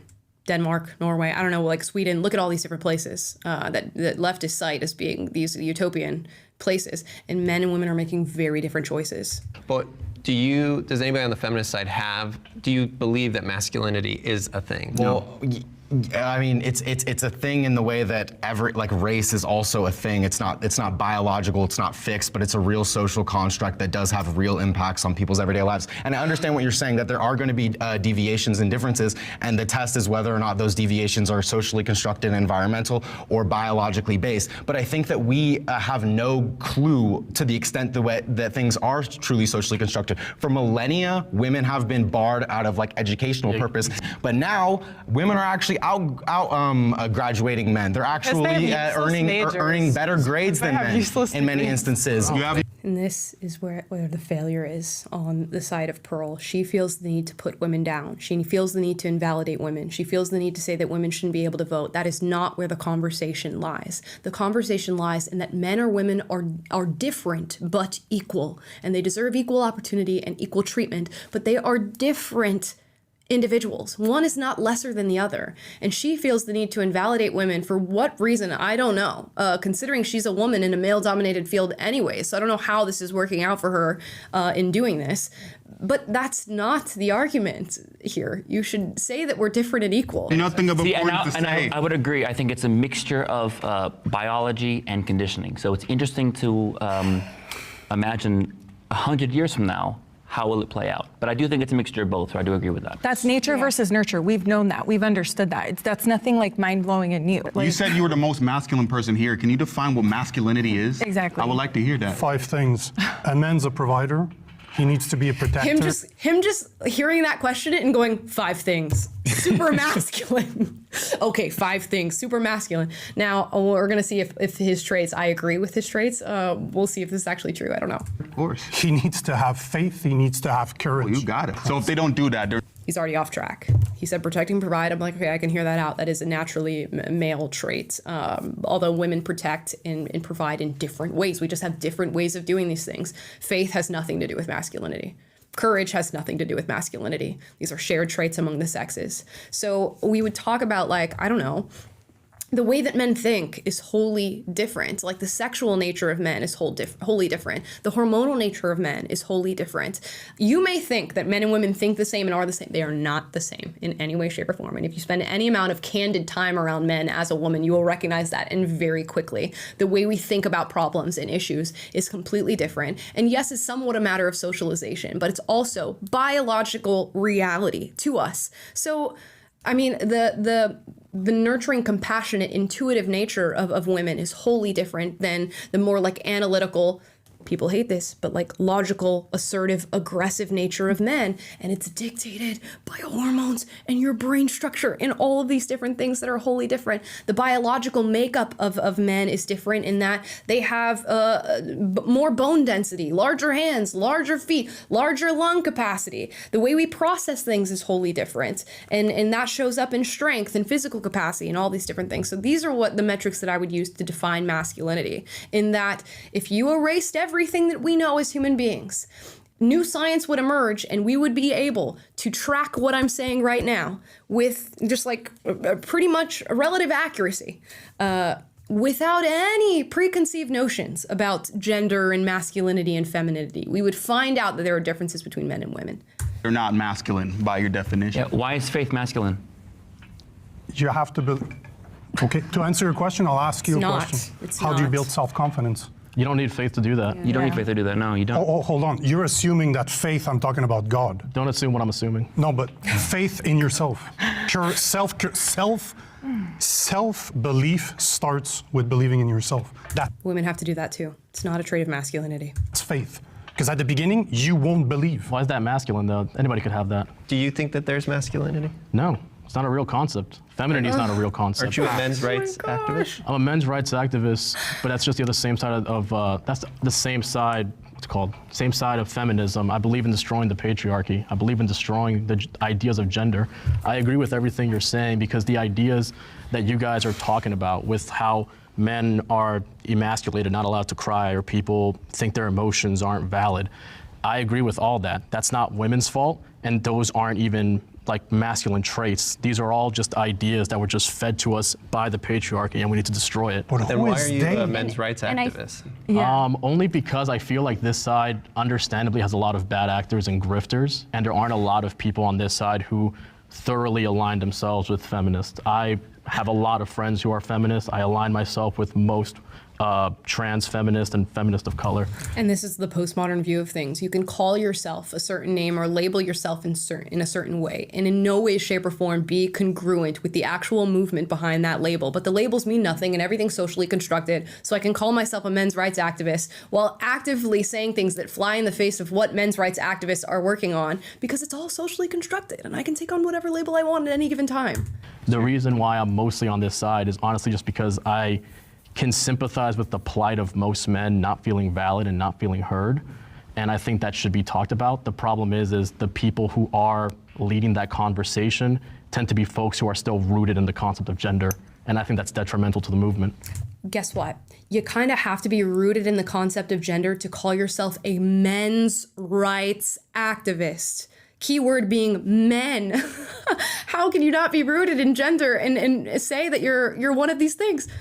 And when you think about it, feminists and men's rights activists could work together. I agree. Yeah. 100%. Yeah, we want a Of course. society where for instance, like she said earlier, oh, it's because women are going into these useless majors. Like, I'm a lawyer, half of our profession is women. They can't work together if you have this hard and fast rule that all men are oppressors and they're oppressing women through the patriarchy. You can't work together, really, if that's the assumption that you're moving through the world with. Of course you can, like there can be compromise on these different things, but it will be to push aside this very diluted view that you have of men in order to get that work done. Women, half of the medical profession, doctors are women, right? This idea that men have to be the providers. When half of U.S. households have women earning almost as much or more than men, it's because women are good at these jobs. Women are like, I did very well on the outside, I did very well in law school. So for you to say, oh, women are feminine and they're supposed to just sit at home and be nurturers, then in a meritocracy, well, in a meritocracy, a lot of women that You sit did. with kids. I didn't say. if men are supposed to be providers, if that's masculinity, then what's femininity? Exactly. I never said that a woman needs to stay home. Name the five things Women. for femininity. He didn't say that. He said the proclivity to protect and provide lies with men. And you can see this in the way that men and women conversate with one another, how they build relationships with one another, I should say converse with one another, how they build relationships with one another. The way that like men show their capital, their status is in their ability to provide and protect in large ways. And you'll see that men naturally revert to that to show women their worth in a lot of ways. Now, you can argue that's socially constructed. I think it's largely biological constructed, but reinforced with the way that we socialize men and women. Women are not going out here and saying, like, let me show my ability to protect and provide. And if in some way, shape, or form we rewired women's brains to be that is the way that they show social capital, they would be incapable of doing so because they don't have the biological reinforcements to have that be the natural tendency. And you see this in like, we say there's a big wealth gap between men and women. You investigate the wealth gap, and it's literally because men and women are making different choices when it comes to work. Men are choosing to work overtime. They're choosing to shoot for higher careers and shoot for more opportunities. They have a totally different worldview when it comes to their role within the world, how they protect and how they provide. Now, that doesn't discount women who are going out and making money, and they are the breadwinner in their families, and they're bringing home the bacon and all that fun stuff. That's totally fine. But you are going to be an outlier as far as the masculine traits that you are showing to the world. And men complement each other. Well, how would a woman complement masculinity? It's a good question. How would a woman complement? You know what? If I take my example, because that's all I can talk about. My girlfriend will stay at home with the kids. So that's complimenting. No, but that is her choice. I understand I that. choose to provide, and I do not want my kids. Do you think it's feminine for her to stay at home? This is a choice that her and I made. I found a partner that is more traditional in her values. She wants to raise children. That's what she wants. I come from a broken down family where my dad left when I was 14 and he never came back. And interestingly enough, her posturing and looking at it, do you think it's feminine for her to stay at home? Is the most masculine thing you could fucking be doing at any given moment. You are a woman who is feminine, but you express very masculine traits, and that's okay. Like, it's not an indictment on who you are as a person. It's just to say that you are a masculine woman, okay? And he might have a more feminine wife who wants to stay home and take care of children. That can be true, and your beliefs can still stand. I needed a father figure to teach me what it is to be a man, because a woman cannot teach a boy how to become a man. Neither can I teach a girl how to become a woman. So in my choice, when I want children, I want a woman that will stay with them, that will teach them love, that will teach them to be compassionate. And I think their follow-up would be, do you see your partner taking that role as inherently feminine? More so than if she went to be a neurosurgeon. Of course, because I believe in a more traditional role. But that doesn't mean that you're wrong if your husband wants to stay home. I don't have a problem with that. I believe that men and women complement each other. Men should go to therapy. Agree or step forward? In some cases, if you need therapy and you're going to an actual reputable, good therapist, but I've seen a lot of modern therapy, and it doesn't seem to be particularly helpful. A lot of repeat customers that don't seem to get off the track of therapy. I don't hear a lot of therapists talking about like working out, eating healthy, and having that as a baseline to figure out what your mental health status actually is.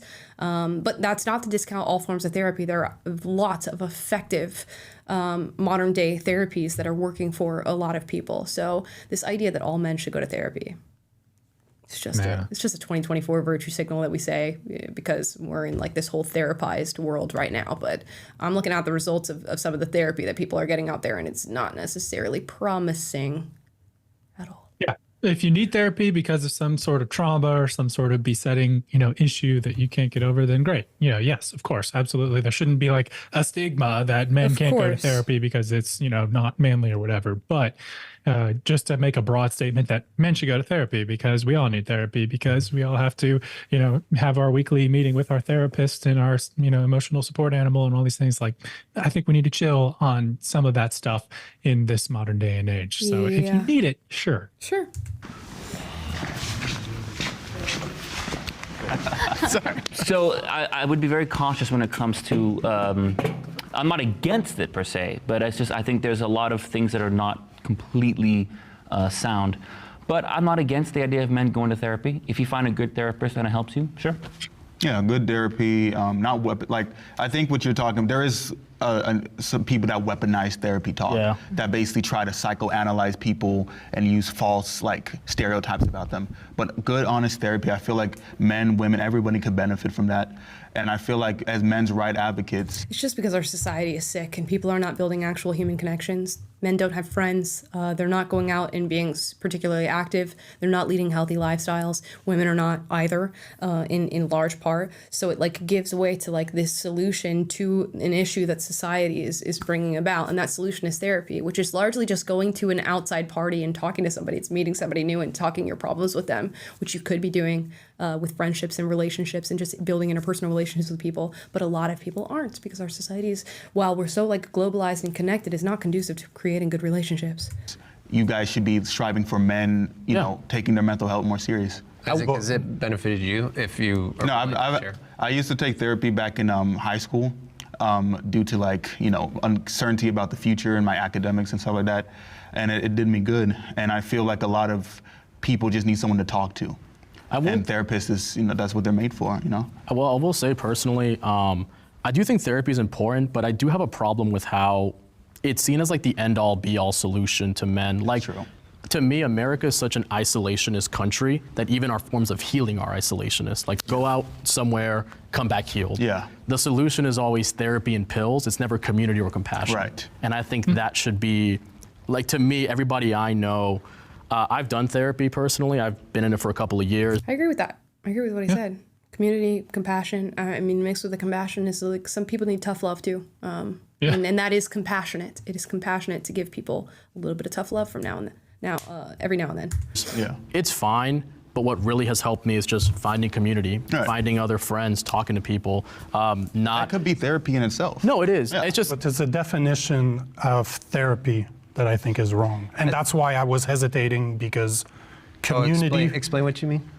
For men especially, and again, I can't talk for women, I'm not a woman, but for men especially, we lack the interaction with other men without having women involved. Yes, that's true. And this is why I love martial art. This is absolutely why it has made me the man that I am today, because I got to bleed, to literally physically hurt somebody else, but it was always in a controlled manner. I am a violent man by nature, but I meditate every day.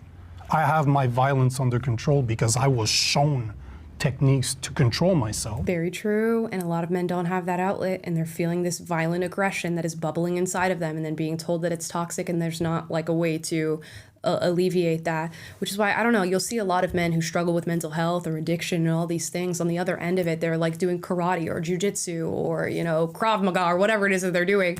And it's like a lot of people need to, even women need an outlet for their violent tendencies. Violence just shows up in women a lot differently than it does in men. And being able to be in a controlled environment where you can unleash that with other men, I think is a really powerful thing. I watch these, this guy comes up on my TikTok and he's like, I think he does MMA or martial arts of some sorts, and he teaches young kids, and he's in a predominantly Black community. And these kids come in, largely, a lot of them without father figures, but some of them with their fathers there, and they're dealing with all the ups and downs of being a young boy and like all the different emotions that come with that. Or they have a hard day at school and they show up to MMA and they're like crying while they're out there, fighting other kids and stuff like that.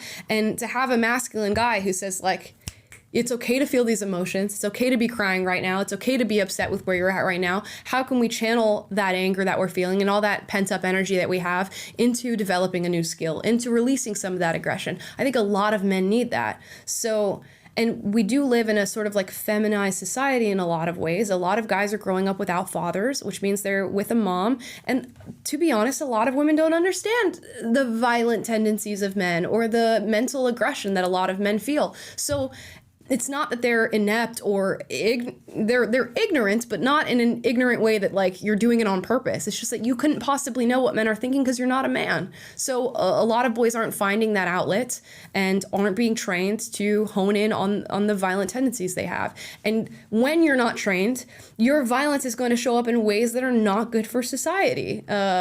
Things like domestic abuse, things like making other people a victim, things like projecting your anger out on people in times where it is completely uncalled for. So you gotta give them avenues to channel it in the same way that women need it in their own way. Yeah, real quick.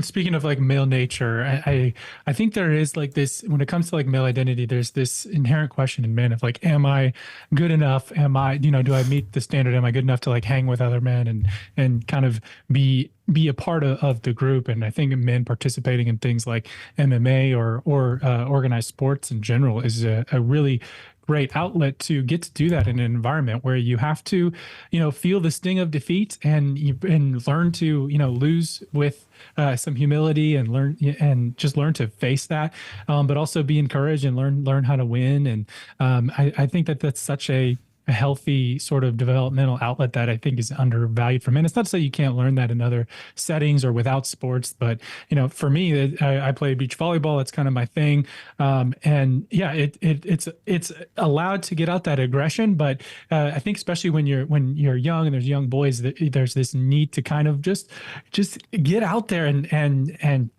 see, can I meet the standard? Can I hang with the other boys in the pack? And am I part of this? And if you don't do that, I think you lack the confidence to like go out in life and just be able to engage as yourself in the world and engage with other men. And you'll always kind of feel intimidated and insecure. And I think a huge part for men overcoming that insecurity is participating. We talked earlier about male spaces, and I think participating in male only spaces and in a healthy ones that are overseen by mature people who can help kind of guide that process. It's so important and something that I think is really undervalued because right now we're talking about masculinity in male spaces not even existing. So it's far cry from that. Yeah, so it's like, okay, in the same way that men need to be able to recognize their emotions and maybe their more feminine side, they need to be able to recognize the masculine. It's like one should not be sacrificed in the name of the other. That we're taught by community of men. So martial arts is your therapy, but not talk therapy. The word therapy that's misused. Men need therapy, but do they need to go see a psychologist, or they just need to go to a retreat somewhere for a few weeks where it's just dudes? Everyone needs an outlet. It's just, what is your outlet? Because unlike, and I'm going to assume here, but I have spent years alone in the woods, by myself in meditation, just reading. And you know what? Hardest thing I've ever done in my life. But I needed to do it. That's true. I built a community of men around me. They might not be physically with me, but I have two guys that I can call no matter what. Does not matter what it is, but they're older than me. They're the age of my parents because they're mentor to me. And this is what men need. They don't need somebody to talk to that's going to make them feel better. They need somebody to be there for them. And this is where we lack. I cannot remember the statistics or the numbers themselves, but after 30, most men don't have any friends anymore. Yep. They literally are alone, and that's why men kill themselves. They have nobody to depend on. They have nobody to call. You know, there's the expression to say, do you have a guy that you can call 3 o'clock in the morning to say, bring a shovel? Don't ask why, but I need you to bring a shovel. And if you have a truck, I'd like that too. But is that a good thing? No, but the point is that it's a do or die friend, and most men do not have that. Yeah. Because women do tend to bond. It's easier for women to bond.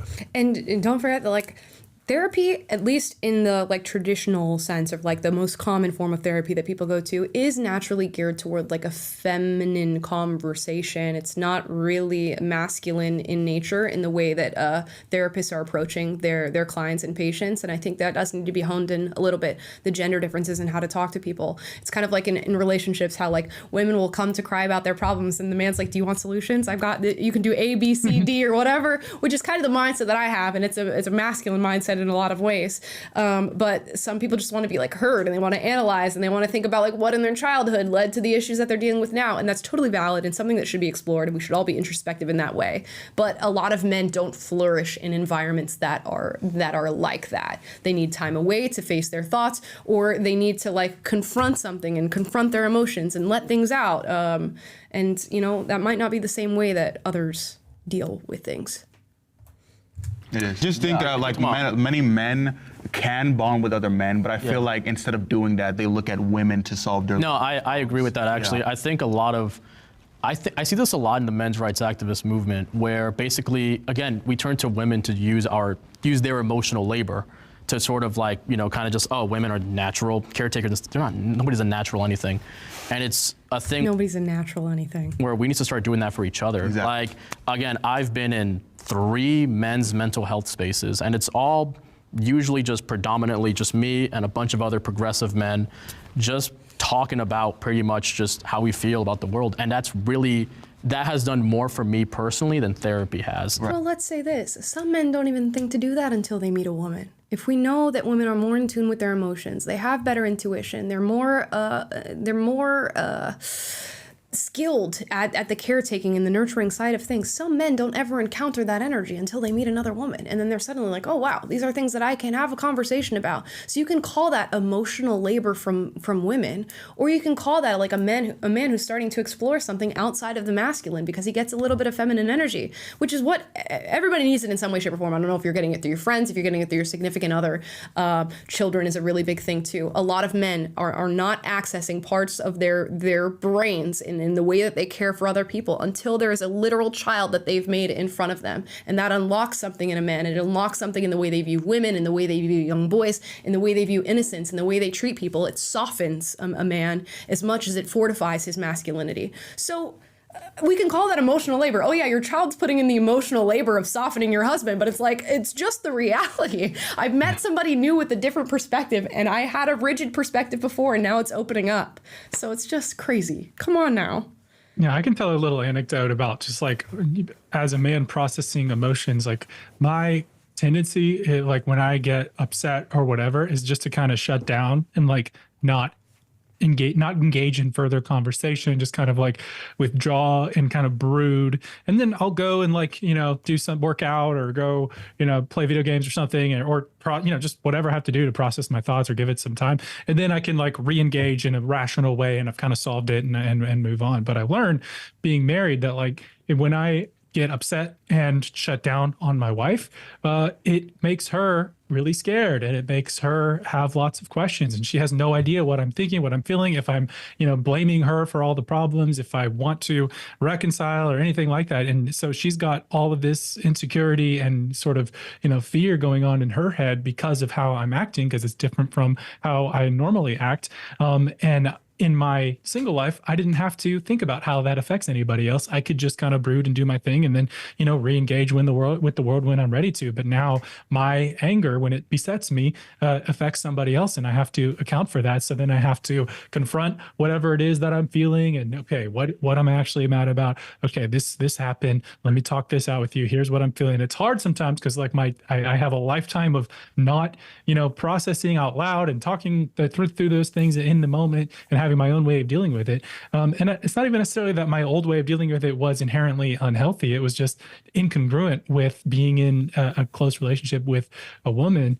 But now that I have a totally different way of doing things, and it's having to factor in the other people in my life that it affects. But being connected with a woman in that way has totally changed that. And I think that's a good example of just, how the men and women have those different energies and how being in a committed relationship can change you. And it's studied. You can study this effect in men. And I swear I have man brain, because a lot of the things you say resonate with me, but this is typically a problem that impacts men, and it's called flooding, this tendency to shut down when you're experiencing conflict because you just want to be in yourself and you want to figure it out and you want to think it through. You should look up John and Julie Gottman. They're therapists, and good therapists, I should put that out there since we've been talking about therapy, who discuss these gender differences and how to build healthy relationships. Right. And I think that's where, I'm glad that you have that community with those two men. I think that's important to have. I wish more men had that. Because but that's what's needed. Yeah, I agree. And community. however you call it, you can talk it, it's more progressive. Yeah. I did it through martial arts. Sure. Some do it through business. One of my mentors, a business mentor, but he's like my father. But I do think we also need to emphasize that men need to also hold each other accountable. I agree. Just be 100%, enforcing each other's bad habits and qualities. They should be a healthy community of Everybody needs an asshole in their life, and that's normally me. But you need somebody that will call out your faults. You need somebody that's going to be there. Yes, we do. So that is all part of the men community. You will find a guy like that. If you don't, you should. Definitely don't expect women. I think that women are really good at finding a lot of fulfillment in their platonic friendships. There's often the case where we talk a lot about lonely men. Women are marrying less too, but they're a lot less depressed over it because they find so much fulfillment and connection with their interpersonal friends. And then in terms of therapy, I work with therapists for my day-to-day job, and there's definitely bad therapists out there, but as an aggregate, therapy is clinically proven to be generally more beneficial than not, and it is also proven that men statistically are less likely to seek out therapy. And so I think that it's your definition of therapy that matters too.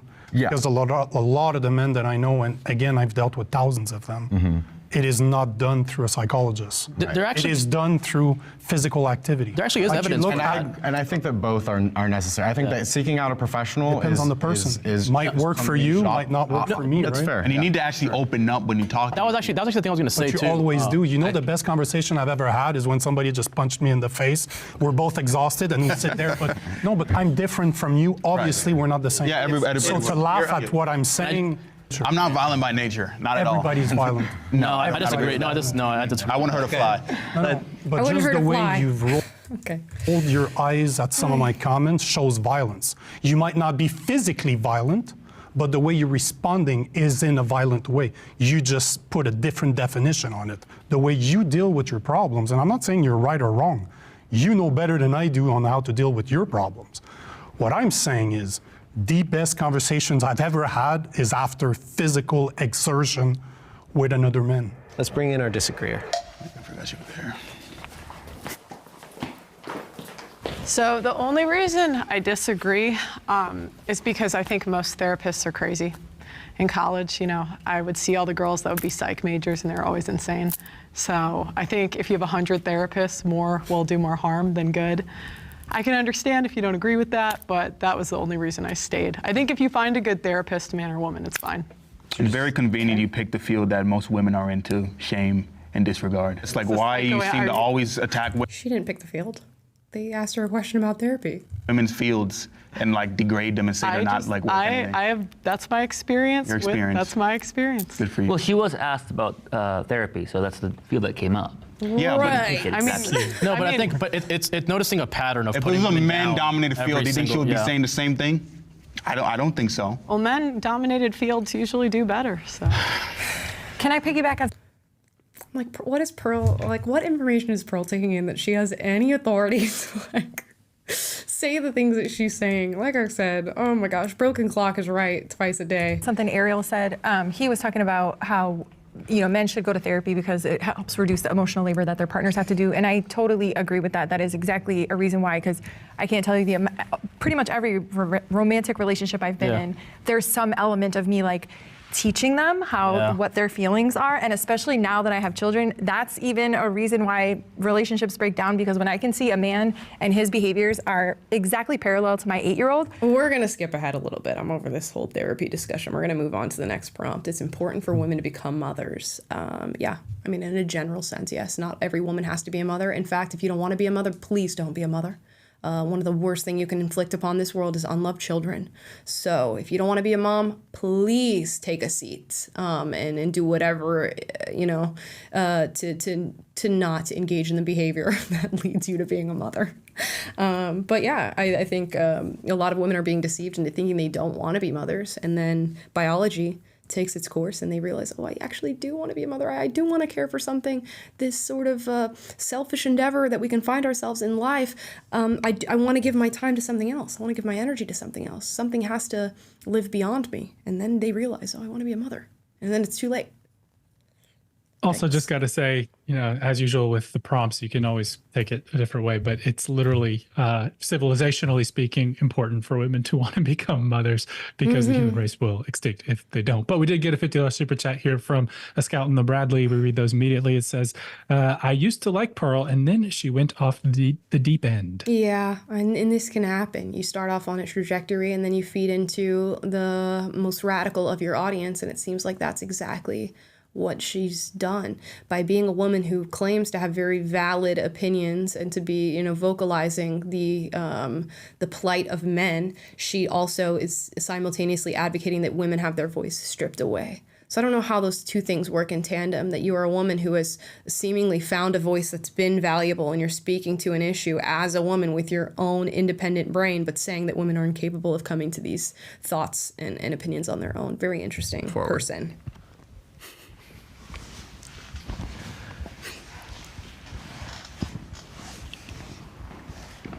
Odd one out, Nico. What's that? You're the odd one out. It's just statistic based. They say that women are twice as prone as men to be depressed. I can't believe one person walked forward for it's important for women to become mothers. It's crazy. That's wild. Shows you where we're at. Shows you where we're at. And women in their 30s without children are twice as much likely to be depressed than mothers in their 30s. So you think it's in their best interest to become mothers? Well, I guess that depends on the person, but without it's in everybody's best interest for you to be a healthy mother. mothers, we're not going to continue the human race, right? So maybe that ties up to your last question. Men are attracted to women because there's a biological need to reproduce. Women tend to have more attention from men. That's how they mated. And that's how the race survived for thousands and thousands and thousands of years. What right? a novel idea. But would you go so far as to think we should encourage all women to be mothers? Nope. I don't think everybody should be parents. Have you looked at the kids that are being raised or the kids that don't have children? Like, if I'm not capable of having children, I'll adopt. But is it for everybody? I don't think so. And generally speaking, not everything's for everybody. So, but only women can be mothers. So it's very hard for me to say that they shouldn't be encouraged to be mothers.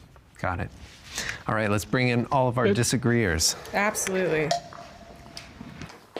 Disagreeers. This Motherhood is is such a huge undertaking, and I feel like there's not enough education for girls, young girls and women, of all the physical side effects that can happen to you, like down to the smallest thing, like hair loss, your teeth, like all the calcium, everything goes to the baby. Everything goes to the baby. The thing that really upsets me about like motherhood and putting this pressure on women to become mothers is like women who struggle with infertility. When you tell women that like your whole purpose in life is to be a nurturer, a mother, to take care of children, that leaves out such He didn't say that. a section Nobody of said women that. that had whether it's they just naturally couldn't have babies or, they had some sort of cancer, they lost an ovary, they lost something. And now these women are gonna be stuck with no identity, just like lost in the world because your whole purpose is to be a mother. And then it's wild because when you become a mother, it is not at all what it seems like. It's not all Pinterest and cutesy what it seems like. It's super overwhelming. There's a ton of... If you're going into motherhood and you're thinking it's gonna look like Pinterest, don't be a mom yet. You need some further education. And maybe that's on society, but also maybe that's on you. Hormones that run through your body, postpartum depression, all the things that happen to you. And to put that pressure on women just because we're the only ones that can have babies. Would you consider being Just because we're the only ones who can have babies is a crazy thing to say. a mother one What of the your hell? greatest achievements? Like, is that what brought you the most joy? Because that's difficult, and I'm not going to argue with you that it's difficult. I'll never know, right? We can agree to that. But wouldn't you say that it's one of the experiences that brought you the most joy, the most purpose, the most fulfilling is the word I would use? I would say that has to be balanced with it's also the hardest, scariest, most terrifying thing I've ever done. So it doesn't bring me the same amount of joy because for as much... And human existence is about avoiding what is hard and scary and terrifying. That's how we fortify ourselves as human beings, by avoiding any bit of conflict, any bit of discomfort, right? Right? Much joy as it brings me terror and fear. I have 3 little girls. One of them is disabled. The incidence of offenses that happen to little girls that are disabled like her is super high. So while yes, it does bring me joy and fulfillment, the amount of sleepless nights and stress and tears that it causes me it needs to be right up there within that conversation. You cannot talk about one without the other. I don't think you can talk about one without the other. But the way in which she's talking about it is really disheartening. To hear that as somebody's child and to not have her say, the happiness and fulfillment that I gain from being your mother far outweighs any stress or tears or lost calcium in my teeth, which is the idea of when I say, if you're not ready to be a mother, please do not be a mother. If this is your mindset of like, oh, I'm going to have hair loss, I don't want to bring a child into the world, please do not bring a child into the world. You are not ready for the sacrifice and the responsibility that is required of somebody who is a parent. And I think maybe a lot of people aren't educated on that, and we should let women know what that choice actually means and how it's going to impact them. But we should also let them know that the fulfillment and purpose that you receive on the other end of being, giving yourself to something other than yourself at 100% of the time is just far outweighs, typically. Maybe in her case, it doesn't outweigh the stress, but it far outweighs all the negatives you could discern from having a child. I don't think it's important for women to become mothers, but I do think being a mother is important, but women should have the choice to indulge in motherhood. It shouldn't be like this thing that, perpetuate this idea that women should always be mothers. But I do think women that choose to be mothers should be respected, and what they're doing is important. I think that most women that don't have children will regret it, but I've met enough, I said most, but I have met enough women that I don't see a nurturing bone in their body and are very self-centered that I don't think would benefit. Like, I don't think they could really be mothers and like raise the kids and put them first. So I think it depends on the person. This is very personal. Would you be comfortable sharing? Do you have your own ambitions to become a parent? Yeah, I want to be a mom. Can I just say, I'm actually friends with a few women who've had their ovaries removed just because of some sort of illness or just disability. And they subscribe to the notion of simply just, motherhood is important, but they can never be a mother. That has been a thing that they've accepted a long time ago. And that said, they don't vehemently hate children. They don't look down on anybody who has children. It was just something that isn't in the cards for them. I do think, however, that if we do agree that motherhood is important, I think we shouldn't look down on single moms. I think single motherhood is a very difficult thing, and I think... Who's looking down on single mothers? Also, those women who have had to, unfortunately, have their ovaries removed, that is an unfortunate experience. It's not like oh my gosh, this blessing has been bestowed upon me that I no longer have the choice to have children. It's an unfortunate thing, and I would imagine 9 times out of 10 a woman is grieving, probably far more than 9 times out of 10, a woman is grieving that situation befalling her. And why is that? Let's talk about it. Even outside of our feelings on motherhood and how much stress it brings us, it is our biological nature to procreate as women. And women who fall outside of that due to medical afflictions or, disfigurements or all these different things, it's an unfortunate reality. I think the stigma against single moms is pretty negative. And kind of like what you said earlier, like it's important for women to be moms. I think that also should apply to single moms as well. Exactly. I would disagree. Who is disrespecting single mothers? I would see it if you're actively trying to be a single mother, I would have questions for you because you're not putting the best life for the child on the top of your priority list. But who is, I don't know, maybe Pearl will shit on single mothers. I don't know. We got a super chat here from Scout in the Bradley again. Says, moms used to teach women crazy days are ahead. Men teach boys to be fathers. Yeah, I mean, you'd hope. There needs to be that balance. And that's part of why we need both energies in our lives. And unfortunately, a lot of people, including myself, did not grow up with both energies in their lives. And, where that puts you on the scale of things, you'll never be able to truly quantify, but we can tell that it's a negative impact. Agree, just because there are a lot of problems when you have kids that are coming from single mother homes. So I think you should be sexually responsible and only have kids with someone that is going to I know be a good dad. I know people who personally have had children with men who they thought were really good people, and then either it didn't work out, either they were a widow, or either something just happened to where they became a single mom. You don't know anybody's full story. Who's vilifying those women? Who's vilifying women who find themselves in the unfortunate reality of having chosen the wrong partner or having their partner die when they have kids? A lot of times women are getting pregnant from guys they're not even in real relationships with. Why are you blaming the mothers and not the men? What about men practicing sexual responsibility? You have anything to say about that? Let's blame the men. Blame the men. Blame the men. It's a shared responsibility. And whether you like it or not, the reality of being a woman is that you incur the most risk in engaging in somebody sexually. You can have a 9 months commitment plus the 18 years and all of their adulthood on top of that if you engage with the wrong person and it leads to pregnancy. And where we can place blame on men for maybe baiting us or trying to make relationships go further than they should, you also have to exercise discernment. And at the end of the day, you are the gatekeeper to who makes you pregnant. So I'm curious, Pearl, what's the point you're trying to make, that most single mothers could have prevented being in that situation? Yeah. Okay. I'm a It's single like the mother. fathers couldn't have, kept it in their pants, right? Right? Men should be sexually responsible too. Okay. But at the end of the day, when there's an accidental pregnancy, women have the choice to get an abortion. Men don't have the choice to get a financial abortion. Not every woman has a choice. So women have more choice. Okay, what is stopping a woman from getting an abortion in the U.S.? Laws. Plenty of laws. Plenty of laws. Wait. Okay, so you rent a car, go to another state. That's illegal. That's becoming illegal too. That's also illegal as well. I don't think it's, if 1 out of 3 women have had an abortion in the United States, I don't think by the time they're 45, I don't think it's that difficult to get one. Well, but it's also illegal though. Roe v. Wade was just overturned in what, 2022? And there were more abortions. In a couple years. And there were more abortions the year after Roe versus Wade than before. So let's not criticize women now, because years from now there could be laws that prohibit them getting an abortion. Let's not criticize the women who are being reckless in their sexual entanglements, as Jada Pinkett Smith would put it, because of future oppression that we feel like women will face. It takes a few years for a lot of the trigger laws, states like Arizona and Texas, to actually kick in. So a lot of those didn't even kick in until spring, summer of this year. But what I'm advocating for is, as a woman, you have a ton of choice. There's Plan B. There's 20 forms of birth control.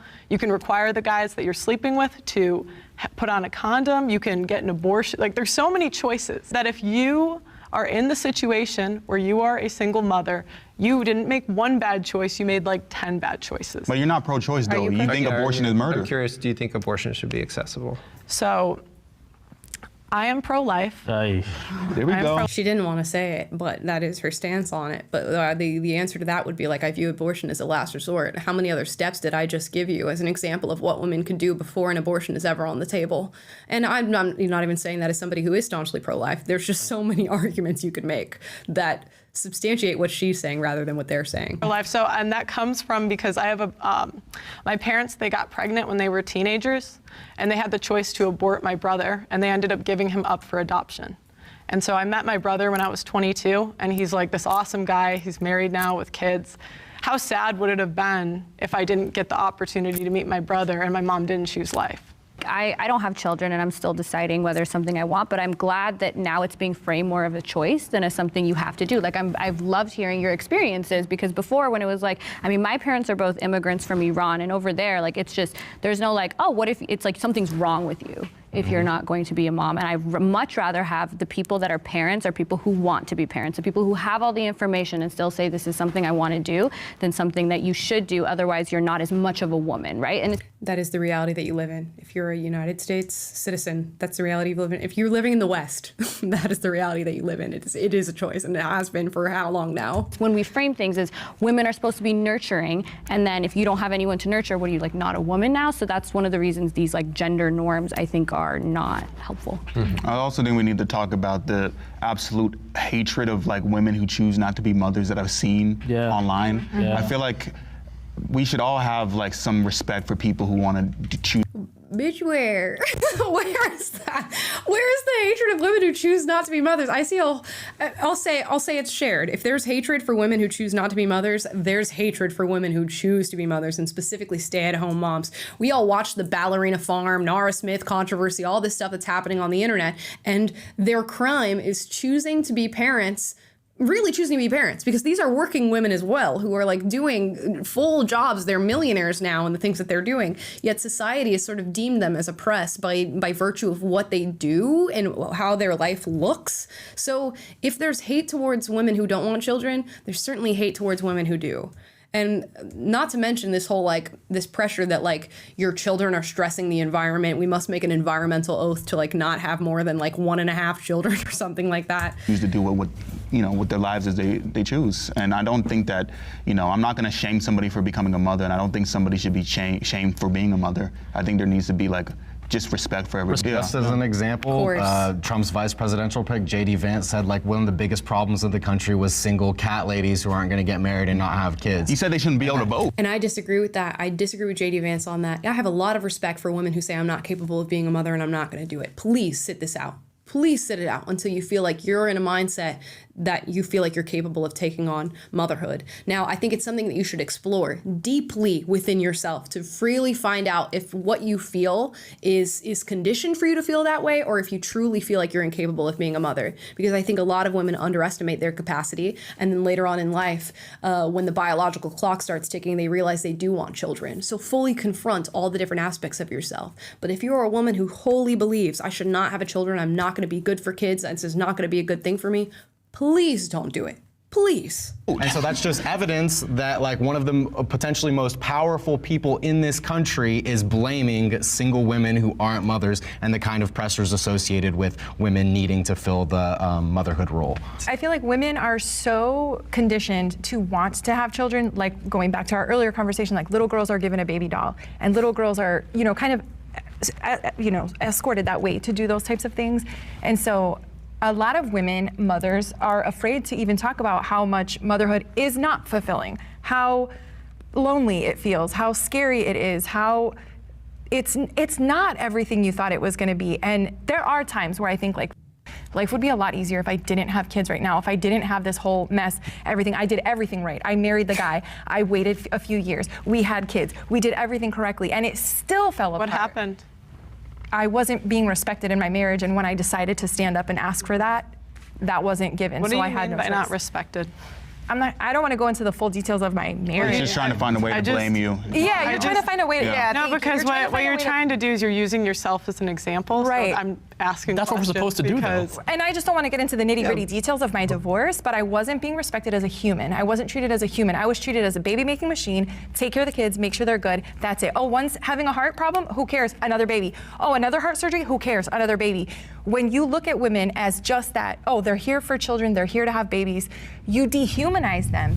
That's unfortunate. It truly is. And some people can turn on you as you develop a relationship and people change over time. I also would think, like, how many red flags did you experience in your relationship that you completely overlooked and decided to marry this man and have kids with him? Andrew Tate is having a positive influence on society. If you agree, please step forward.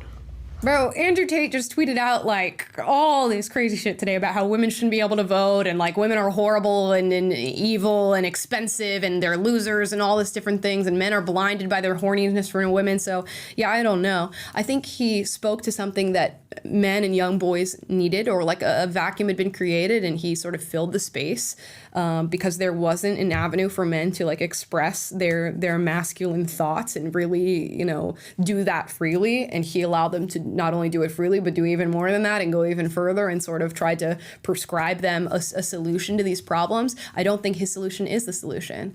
To be honest, he was tricking these horny men that he talks about into speaking to other men, thinking that they were, you know, cam girls and these porn girls or whatever, tricking them out of money. He openly gloated about exploiting men and getting thousands of dollars from these men who thought they were building relationships with women online. That can't be healthy. The way he speaks about women, at least as of today, is super unhealthy, super demeaning, and not at all an accurate characterization of women. But I can't expect him to fully understand women because he's not one.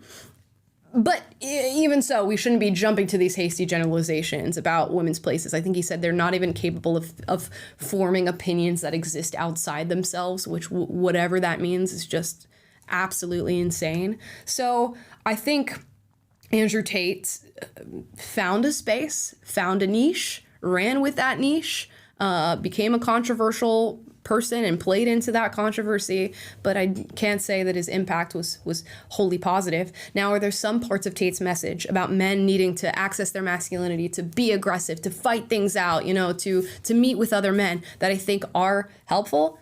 Yeah, but if I have a turkey sandwich with shit in the sandwich, I'm not gonna eat it, okay? Even though a lot of the stuff in there is probably good, healthy ingredients. I don't want your shit sandwich, sorry.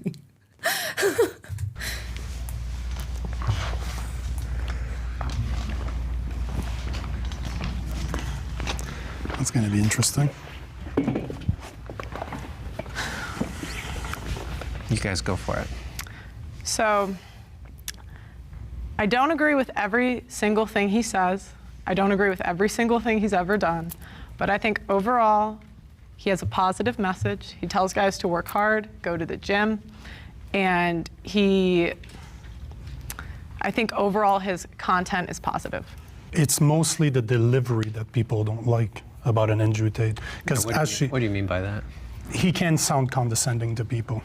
Like, he can sound very abrasive. He's also shilling Islam. That's all you need to know. I don't know, like, there's so many things wrong with his worldview. To people.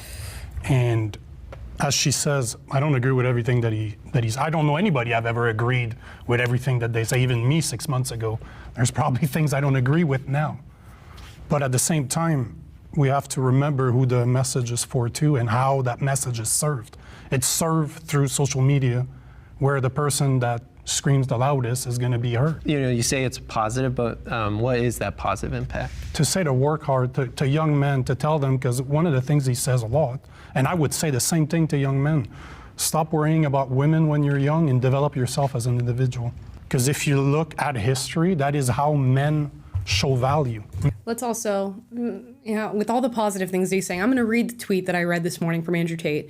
If you're not horny, you'll realize that women are selfish, boring, rude, arrogant, expensive, disloyal, and mean. Literally just stop being horny for 5 seconds and you will end up a misogynist. Yeah, okay. He's Andrew Tate and he approves this message. Men are always judged by what they bring to the table. Well, in my opinion, comes from during his whole court case and when he was going super viral, I covered him a lot, and I would do street interviews. So I would talk to young men that said he changed their life. Mm-hmm. So I can't. How am I going to say it's a negative if I'm talking to the actual people? Yeah. What would the young men say?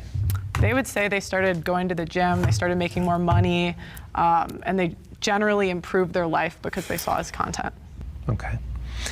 Let's bring in all. Which is so funny because Andrew Tate literally tweeted out today that women are incapable of having opinions, and he called women stupid. So Pearl is a woman who's advocating on behalf of his philosophy. He doesn't even think that your opinion matters. Of our disagreeers. Yay. I think let's start off with you, just going against the grain on your side. Okay, well, I say screw Andrew Tate. He's horrible. I'm part of several MRA spaces, and we denounce him completely. Yeah. I've seen his video of his so-called boot camp for men, where he just basically bullies men. So dumb. I'm not saying he doesn't have any good points ever, but for the most part, he's everything the men's rights movement should not be like, and I don't think he's a good MRA. Can I also add to that? I feel like men's rights activists, we have a problem with grifters on our side. People who, like you mentioned earlier, you understand social media, they target young men. Yeah, they Target young people in general. And Andrew Tate's not meant. No. It's not meant for young men. I get that. Do you think Andrew Tate's an MRA? Hold on. Let me finish my thought. What I'm saying though is the guy's a grifter. He sells people. The problem with MRA activists in general is there's real problems affecting men, and Andrew Tate will talk about that, but then he'll try to sell you on a course afterwards. Yeah, I agree with that. And that's the problem is a lot of people on this side take advantage of young men because we're so starved to be safe, seen, and heard that we'll take anybody. But I will say one thing though. Andrew Tate is a symptom. You do have to. Yes, he's a symptom. You have to look at why did he get popular? No, there exactly. has to be some reason why these young men felt a need to turn somewhere. It's the same thing. I was gonna say just real quick. There's an overlap between like what's called Jordan Peterson and Andrew Tate's audience, and there's an overlap between Hassan Piker and FD Signifier's audience. There are positive examples of masculinity who will tell you the same things: work hard, and work on yourself. There's an overlap. The only problem is that men are just so starved for just somebody recognizing their emotions that will just take anybody. And they see someone like Andrew Tate as, hey, at least he's fighting back. Exactly. At least he's fighting back. They don't realize they're being taken advantage. Exactly. Yeah. Would you consider him an MRA? No. I wouldn't have considered him. I don't consider him that, but he does talk about men's issues. Pulls from the same manosphere. Yeah, exactly. Yeah. And MRAs oftentimes have an I would have. He's someone I would want to steer. Well, I would have. Right. I would have Yeah. called I him wouldn't like a acknowledge success. that. I call him like success. I call him a hustlers, misogynist. Like that's what I would I call him a human trafficker. Yes. Yeah, like I call him a criminal. Yeah, I think that you mentioned that it may be more of an issue with delivery, but he said explicit things whereas like he doesn't take the opinions of women seriously. There's no way of delivering that kind of message. Like the issue isn't with the delivery, it's the content of that. And then additionally, I would just say any individual who is a human sex trafficker, which if you listen to the videos and Well, that's debatable, that whole thing. But I agree with the first thing he said. which he explains how he runs his business model, it is exactly that, stealing from sex workers and lying to exploiting them poor women, lying to them about what he's paying them and how much is going towards taxes and fees, etc. Any sort of model like that, regardless of what they're saying, is not a net positive impact on men, and in fact reinforces the same kind of sexist, misogynistic things that men need to get over. And he's also admitted to literally robbing men, taking their money because he tricked them into thinking they were talking with actual women behind cameras. He said this himself. I'm not making that up. Yeah. I'm not debating. Okay, we're gonna skip Andrew Tate. You know, a bunch of women. Next. He hates men. He is the worst male advocate you could ever have. And I think Like he's a grifter. The men's rights movement is not as important as the feminist movement. Agreeers, step forward. I don't have an answer for this one. It's not that one is more important than the other. They're just two separate things, two separate issues.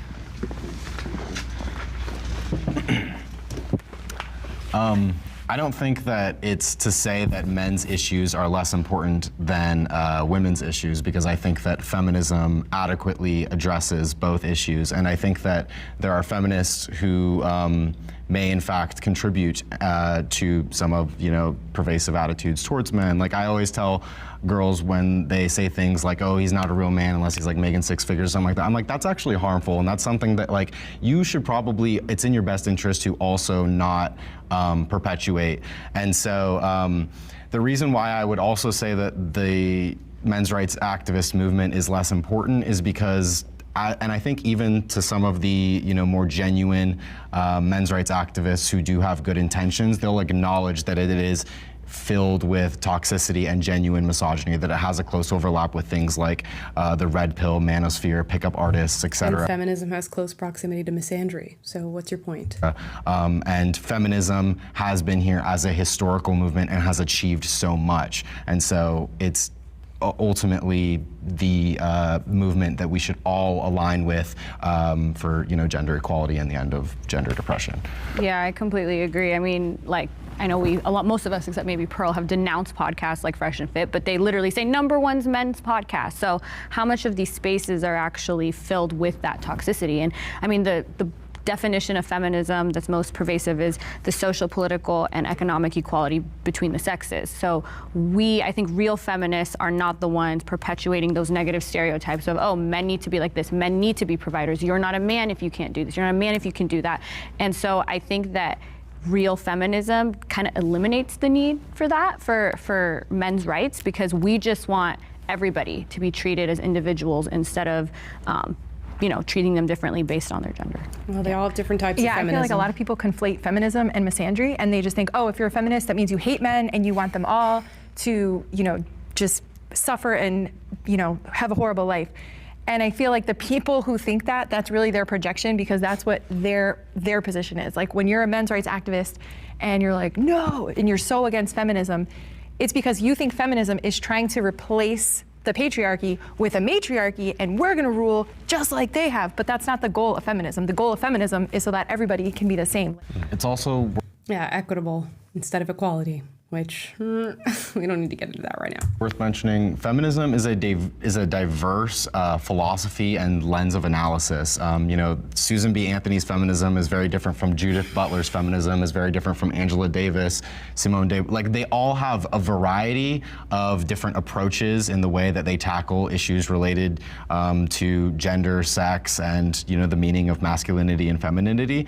And so instead of out of protest or wanting to address men's issues, attempting to create a new movement as in opposition to a movement that already exists and has existed for a particular reason, it just makes more sense to speak within the variety of perspectives within this movement that already exists. Yeah, because that's going so well. With all of you having 1,000 different characterizations of what feminism is or what men's rights movement is, we need to go to a label-less future, honestly, because these labels are so constricting and they don't give way for actual open conversation, because we're now arguing on behalf of our label rather than arguing the issues as they stand. A lot of you making the argument that feminism should be working for everybody. So do you think you should be inviting men's rights activists to feminist spaces? Is that something you would advocate for? If they conform to everything it is that we think and feel, yes, they are invited. If they denounce their allegiance to men's rights, then yes, they can they can join our club. When men come in and they want to listen and they want the same things we want, of course we would want them into our spaces, but when men come in and they listen and they want the same things that we want, then they can come into our space. So exactly what I said. I don't see a lot of them coming in with that mindset. Gotcha. Let's bring in our disagreeers. And Isaac, let's start off with you. So I agree with everything my fellow feminists are saying. But when I entered this discussion, I was looking at my fellow feminists.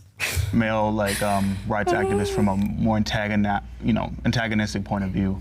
But the more I thought about it, the more I realized that we could actually work together. Yep. I think feminism and men's rights, on paper, are trying to dismantle the patriarchy, the system that says that men must provide, that women should only get the kids, or men are more dangerous and more culpable for their crimes, so they should be sentenced twice as harshly as women. If we all work together, we could actually make a better tomorrow. So I think feminism is more important in the sense that we had the feminism to open this discussion. We needed it.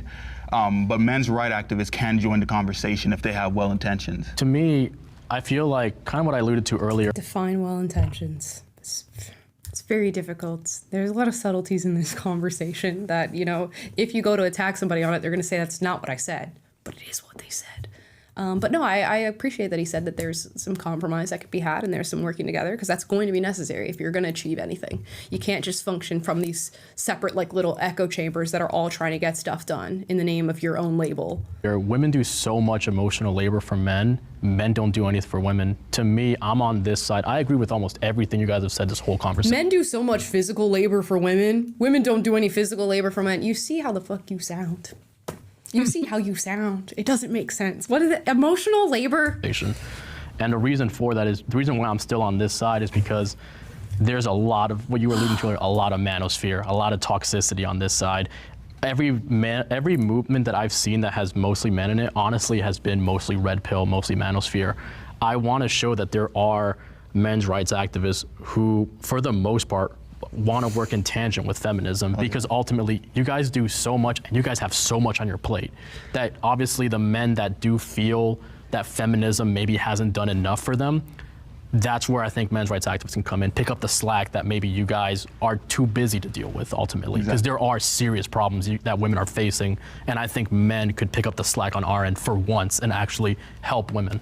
The women's problems are serious problems. We could pick up the slack on those problems, right? I suspect there will be comments that say that you are not a men's rights activist. Oh, of course. What would your response be if we just anticipate that comment? I mean, it's the same way that I would argue feminism is such a widespread, men's rights activism is such a widespread. Most of the people that I follow, the FD signifiers, the Hassan Pikers, those guys, I'm on this side because I think that there has to be some examples of masculinity that isn't against feminism, that isn't blaming women for He doesn't agree with masculinity at its heart. He says masculinity needs to be abolished. It is socially constructed, and he therefore cannot be a men's rights activist because you'd have to have an understanding of masculinity in men in order to be one. Everything. Like you alluded to that earlier, most of the men's rights activists just blame women for everything. I don't support that. But I do see the pain, and that's ultimately what the problem is. On this side, it's... You guys are saying Ariel's a fed. It's plants. That's too funny. Mostly just grifters. It's mostly just loudmouth people who realize that young men, young impressionable men, are very easy targets. And they snuff out y'all's actual. And they snuff out the actual... I agree with that. A lot of people are realizing how easy targets just any young people are, young impressionable people of anything, in the same way that these like ultra-modern feminists are finding out how young and impressionable women are and exploiting that. Men are doing the same on the opposite end. People, like again, like my friends even asked me, like, why are you even on this side? And I just told them, like, because I ultimately know that there has to be some people in the audience who don't want to be sucked into the manosphere, who don't want to be toxic, but they want to feel heard. They want to feel seen. I'm not trying to sell anybody a course. I'm not trying to sell anybody my social media. I don't do any of that stuff. I literally just want men to feel heard. And it just sucks that most of the people on this side, they're so close because they can acknowledge men's pain, but the solutions they offer are just messed up or they're paywalled. Or you just because you don't agree with them doesn't make them wrong. Like in the same way we were talking about therapy earlier. Sure. You don't see therapy the same way I see it.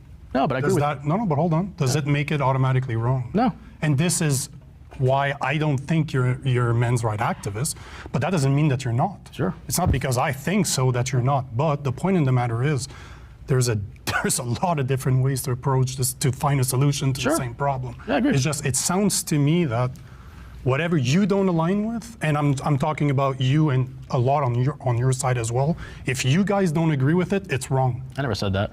Just having a conversation with you guys is extremely hard because we get caught off, and I'm talking about me, I'm not talking about anybody else on this panel, but who really can say today that women need feminism? Name me one right I have as a man that they don't as a woman. Bodily autonomy. Always default.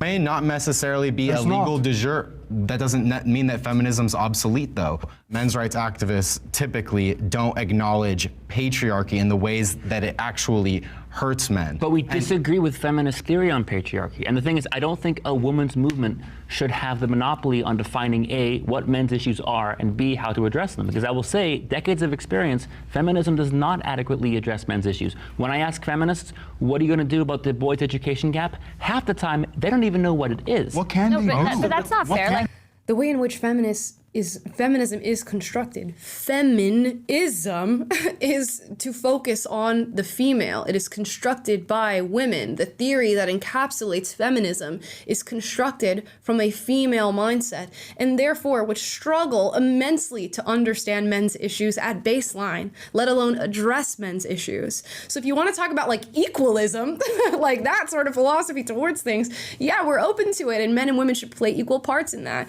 But the very basis of feminism makes it nearly incapable of addressing men's issues. I read Richard Reeves of Boys to Men. There's a lot of feminists on this side. A lot of the issues you say, like the draft, circumcision, feminists aren't like, I don't want anyone to be drafted. I don't think men or women There are some feminists I agree with, yeah. Yeah, so my point is a lot of feminism, we're trying to minimize those sex differences, and what I feel is the majority of men's rights activists are trying to emphasize the differences between men. There's a lot of feminists I agree with, but when you look at feminist organizations, a lot of the laws they lobby for are not in the name of equality. And feminists have supported gendered policies, example, like the Duluth model, which are not equal. And the left has abandoned equality. It's not about equality anymore. It's about equity. So of course they're no longer advocating for gender neutrality. I'm part of a movement called, organization called the NCFM, National Coalition for Men. Very, very solid group, very diverse group, men and women. I would say when you get past those big YouTubers and look at like grassroots men's organizations, we're very much about the issues, and we're not just about a backlash to feminism. So I feel like I acknowledge that you guys, a lot of you guys are in good faith. I think what I was talking about was that I feel like we live in an echo chamber where we see the other side as the enemy. You see us as like, saying that men do not deserve any rights. And we, you look at us as saying that women deserve all the rights. But I don't really think that that's productive. Men and women are supposed to go together. There's no rule to that at all. So when you say that, they go together, that's just your own subjective opinion. Procreation. So is everything you've said up to now.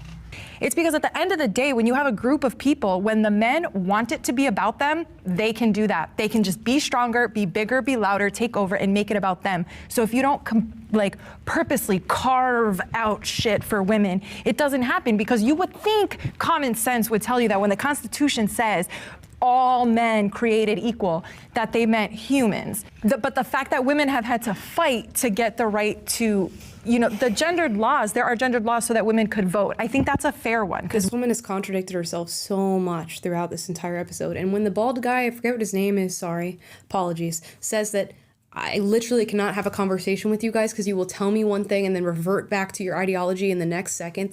She's an ideologue. At least amongst them, she is an ideologue, most definitely. I'm getting a little bit from the lawyer as well, but she is an ideologue through and through, who comes off as being compassionate and open to hearing about other people's issues, but reverts back to being an ideologue the second she gets the moment to speak and the second she has an independent thought about an issue. We had to gain that right. Same thing with discrimination against credit and getting bank accounts and all that stuff. Some of the gendered laws are there because the men have been standing in our way. Damn right. So my final thought is, as a woman, we have the right to do whatever we want. And I don't know what really feminists are crying about. We can go get an abortion if we want one. We can go get birth control. We can go work. I can't think of anything we can't do. So to me, feminism is just a lot of crying and whining over nothing. It's funny because I actually, most of my life, if someone said, are you a feminist? I would be like, yeah, but I didn't really have to get adamant about it until I switched my career into doing OnlyFans and was constantly attacked by, again, I'm not used to, and I love the two of you and what you do, because I do think that there needs to be a space for actual men like Hassan, like you, who are giving a positive example of masculinity. Okay, well, whatever. I don't watch He has a moment. But no, I agree. A narrow, distorted view of masculinity, and I feel like I almost had to become a feminist in opposition to so much toxicity, and it is unfortunately the case that the big names are the ones that are having the most impact. I would love for you guys to be able to get more of these young men away from Sneeko, away from Fresh and Fit, away from Andrew Tate, but the unfortunate truth is whatever they're spewing out to these kids is more popular, and because of that, then people like me, I was like, okay, all these girls are going on these podcasts and they're just being shitted on because they don't have the verbal ability or maybe the ability I have to combat the rhetoric, so I had to now everyone's like, oh my God, you're such a big feminist, but it's because I had to do it in opposition to a men's rights movement that came about to basically If you can say that about a men's rights movement, look at your own movement and tell me if there are extremists who have managed to rise to the top and who are exercising more influence over others than grassroots organizers. Of course, grassroots organizers are not going to have the same amount of influence as somebody who's streaming 24 hours on Twitch. It's just not going to be the case. Not to mention that our society is ill. We are literally ill, and we find ourselves gravitating towards what is more salacious, what is crazier, what is more extreme, what is more radical, with algorithms and echo chambers and all of these different things. So yeah, you've pointed out something that exists, but it's not an indictment on men's rights activism. Shit on us. A men's rights activist movement that doesn't care about men, mind you. You guys care about men. Too, I could tell y'all care about men. All right, thank you all for participating in this discussion. I know it was hard, it got heated. I think it'd be good to shake hands, acknowledge each other. Leave comments in good faith, please. Thank you for watching Middle Ground. Suggest more topics in the comments for future episodes. And thank you all. All right, that's a wrap. Awesome, thank you. All right, wrap. Are they gonna shake? Thanks, guys. Hey, it was good being with you guys. Definitely. It was good being with you guys. Meeting you. You as well. Shake real fast. Wow. They did handshake with Pearl. There you go. Guys, we're gonna do super chats on that episode. Lengthy show today. We've been here for 3 hours. So let's hear from you guys. That was a journey. Yes, it was a journey indeed. I think we just got a $50 one actually. So we're gonna have to read that one first. You're skipping to the front of the line. Britt Cormier is our $50 one. Skipping to the front of the line here says, when a feminist starts advocating for equal representation in jobs like bricklaying, mining, and logging and roughnecking on oil rigs, then I will start taking them more seriously. Yeah, I mean, if that's the view that you're going to apply is equity, then if you want to be consistent. You have to be consistently equitable, which is why it doesn't work. So much overreach is needed in order to create an equitable society. It's just such a bullshit word. I'm cussing a lot this episode. I realize I feel very passionate about these issues. Yeah, and then if they're advocating for equality, you suddenly have a lot less to complain about if you actually look at the state of things. Yep. Nicodemus 1984 was our OG super chatter of the day. Says, good evening. I'm on holiday, so can't follow the live properly, but I'll catch it on replay. Thanks to both of you and hope everything's okay. Yay, appreciate that. And let me know what your feelings are when you catch it later. Everything is okay. We're doing good over here. Yeah, that's I'm like, wow, is something wrong? Do I need to worry? Interesting wish there. Diva Dawn says, ooh, patriarchy. That's our favorite buzzword. Hard eye roll. Dude with the curly hair annoys me. Yeah, it was tough. Some of these points were pretty tough to get through. Lots of patriarchy. Lots of leaning on It's patriarchy. because you've internalized the patriarchy and you've been brainwashed by it. Exactly. That you don't recognize that you need to resent it. That's what they would say. At least Minnesota Nice says, hey there, mi gente. It's funny how when guys have problems, it equals their fault. When women have problems, oh, it's the patriarchy, etc. Anyone seen that logic? Anyone? Can anyone find him? Pearl for the win. Let's go. That's what happened. Well, Pearl for the win. It was going a bit far. That's what happens. Had me up until there. Yeah, when you view that men are the people in power, then I guess every single problem is their fault, isn't it? Huh. Explains why no one wants to advocate for men's rights in that scenario. Right. EWB says women could open bank accounts prior to 1974. This is a false narrative. I don't have enough space to explain. Feel free to look into it. Okay, we will look into that. I imagine there was some sort of caveat in being able to open the bank account or something like that. Would not surprise me. Something about claims about the 70s in the water this week with the whole, Trump not renting to black people in the 70s. You look into that and it's debunked, and I imagine this would be similar. The 60s and 70s is where all this garbage starts, really. It's where all these ideas starts bubbling to the surface. So, yeah, I wouldn't be surprised. I'll have to look into that, though. I don't know. I can't confirm. Yeah, all the isms, the postmodernism, a lot of things trace back to that, Frankfurt School, etc. It's crazy. Sasha O'Neill says, did you listen to Tom McDonald's Me Versus You?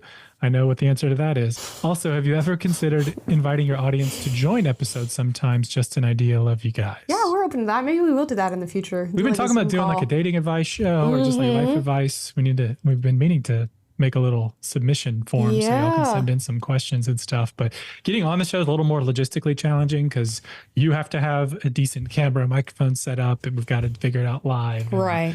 And have to, just control that and filter out weirdos and trolls and stuff like that. Right. It just gets to be challenging, but... you guys can maybe send in videos. We can do that one of these days. Questions and things. Yeah.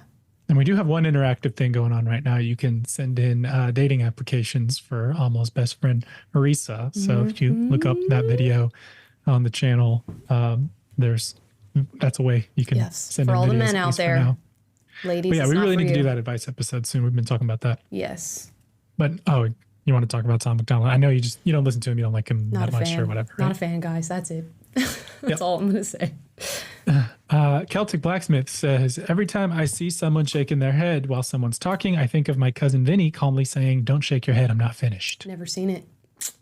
Sorry, guys. Me neither, actually. I know it's iconic. That sounds funny. Don't shake your head at me. I'm still talking. Sazin Khan says, I get to witness another live. I just wanted to tell you, thank you for breaking these videos down. I watched them before to see what I think and then watch you and see many new things. Love you, A and Tate. Oh, that's very cool. I like that strategy of like seeing what you figure out and what you think independently and then trying a new perspective on it. That's dope. I appreciate that. Thank you so much. That takes a lot of time too and effort to watch these things over twice. It's no joke.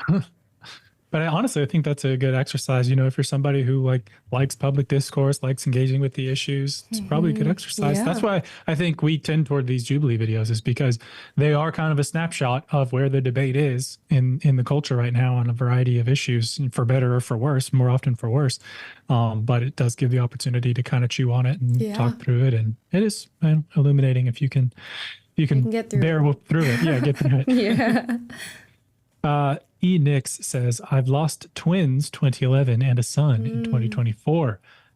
Yes, I do feel their fathers had a say in anything that happened to their child in life and in death. Wow, I'm so sorry to hear that. That is devastating. I can't even imagine the pit that creates in life. But I'm glad that it seems both of you had equal voice and, could show up for one another in that. That's devastating. Yeah, so sorry. Thank you for sharing, and hope you got something out of today. Yeah. Celtic Blacksmith says, by the way, enjoying today's live in my freshly upgraded, finally, home office today, and Joy's under the weather today. She's been licking too many doorknobs. Very nice. In your new home office. Congratulations. I'm sure you forged it yourself. Yeah. Taking the Dwight Schrute approach to immune system development, licking doorknobs.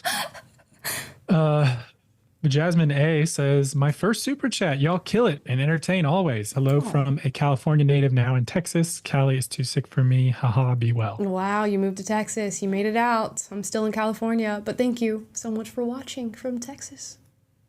From Tejas, yeah, I'm a California refugee in Nashville. I just saw another one of our friend couples from LA is moving to Nashville, so I'm like, oh wow, something in the water. Out. Yep. Dr. Gold says, as a man, those same women don't want men to look at them as sexual, and then those same women literally showing off their bodies to men. Yeah, I mean, some dissonance going on there. The fact that you're saying you don't want to be sexualized and then you're an top OnlyFans creator. Come on now. Be so for real. We have a whole video on the channel called Don't Sexualize Yourself and Then Complain About Being Sexualized. Yes, we about do. A girl at the gym. Heavy hitter, that one. They were talking about it earlier. Yeah. I sent that to her. Alyssa says, off topic, but I'm a 17-year-old girl and planned on transitioning for 4 years straight. It's scary how TikTok tricked me into thinking I was a boy so easily. Yeah, it's so interesting. I'm glad that you've maybe gone through that journey and landed on a different conclusion there. And it's unfortunate that a lot of people don't have that same experience. But yeah, if you think about it, if you find this group of people that's telling you to move your life in a certain direction, it's going to be reinforced by the algorithm on TikTok. So they're going to feed you more and more of that content to further reinforce this idea that you should transition. It's a very dangerous platform. In a lot of ways, it's great and has all these wonderful benefits to it. But yeah, you have to be careful with what you're taking in. Yeah. Yeah, and that guy articulated this idea about gender not existing, and when you put it like that, it's it sounds kind of kooky and extreme, but there's a lot of weight to that idea in our culture right now. It informs a lot of popular celebrity opinions, a lot of it's getting into film, TV, media. It's blasted through the airwaves and becoming more and more of a mainstream sort of subtext, at least, and notion. And so you amplify that, combine that sort of idea that's just in the zeitgeist, along with algorithms that can funnel you down rabbit holes, and then this super overcompensating welcome into the community kind of energy, and you'll find your true self. And so you have identity issues and the gender ambiguity and all this confusion introduced around that, and then this social media algorithms and welcoming community. It's it's no surprise, it's a recipe for absolute disaster. But I'm glad to hear it seems like you found your footing with that struggle, at least. And definitely. Anyway, yeah. Thanks for sharing, Alyssa. Dr. Gold again says, I don't have a problem with what a woman wears, but you can't complain if you wear sexual clothes, and then you complain if men look at you in a certain way. Yeah, I mean, it's just like, don't leer at people or be disgusting and creepy. If you can manage that as a man, we'd hope you'd be able to manage that and control that. And if you can't, you probably need to do some work in that area. But yeah, it's just like, don't be surprised when you put salmon in front of a bear that the bear wants to eat the salmon and is, and bears exercise far less control than the average man in our society. So just bear that in mind. I don't know why we can't, they'll say that that's victim blaming or whatever. It's just a recognition of reality. And I could advocate for what I would like the world to be. And I should be able to walk around and wear whatever it is I want without any attention from anybody. It's just not the biological reality. The engaged few says, at 17, I sought help as a survivor of childhood SA. I was told I could not attend support group meetings because I would make the women there uncomfortable. Don't tell me men are treated fairly. Wow, That's horrible. That's horrible. Yeah, you'd like to think that's just like an odd experience of just somebody who just has a horrible idea, but I can imagine that sentiment is echoed by a lot of men who experience these things, and it's an underreported thing. So there's so many men who are struggling with this internally, and it's never going to see the light of day. Nobody will ever know that this is what they've gone through, and I'm so sorry to hear that was your experience. Yeah. Oaxaca says, hey guys, happy Monday. I'm in complete agreement with Tay Man. These are young men/women who haven't had a lion chase them, think they know what's best in their 20s. Humans should just respect each other. We are not perfect. Yeah, 100%. We're all fallible. We should exercise respect for one another and try to do that to the best of our abilities and teach others to do the same. Here. And it's okay to have like a normal, arc of maturation in your life. Like, if you're 20, you're allowed to be 20 and learn and grow through those things. But I think we sometimes introduce these very, idealistic, strange notions when it comes to like social roles and the patriarchy and all these things that actually disrupt that normal, healthy process of maturation and kind of poison the well. To where if we didn't interfere with all this weird stuff, we'd have much better outcomes. And yet, because of ideology, we're messing kids up. Yeah. I think that's really sad. Making the natural abnormal is so dangerous. To tell men that like the natural things that they're dealing with, or women, the natural things that they're thinking and feeling are abnormal is so harmful, because they'll never come forward with the things they're feeling. They bottle it up, and it just shows through in so many other negative ways. So this whole everything's socially constructed and we make everything up and this is toxic and this and that. Such a dangerous idea, although when we're throwing it around, it seems like sort of flippant and, oh yeah, you're just so open-minded and all these things. In application, they do no good. Liver from NYC says, men walking at night by themselves are worried about getting robbed. Women walking at night by themselves are worried about being sexually attacked. Yeah, I mean, I'm sure we all have our worries. And I know some men who are like, oh, I don't care at all. I'm a big guy. Nobody's ever going to bother me or anything when I go out. And that's like that's a great thing. And it could not be true or it could be true.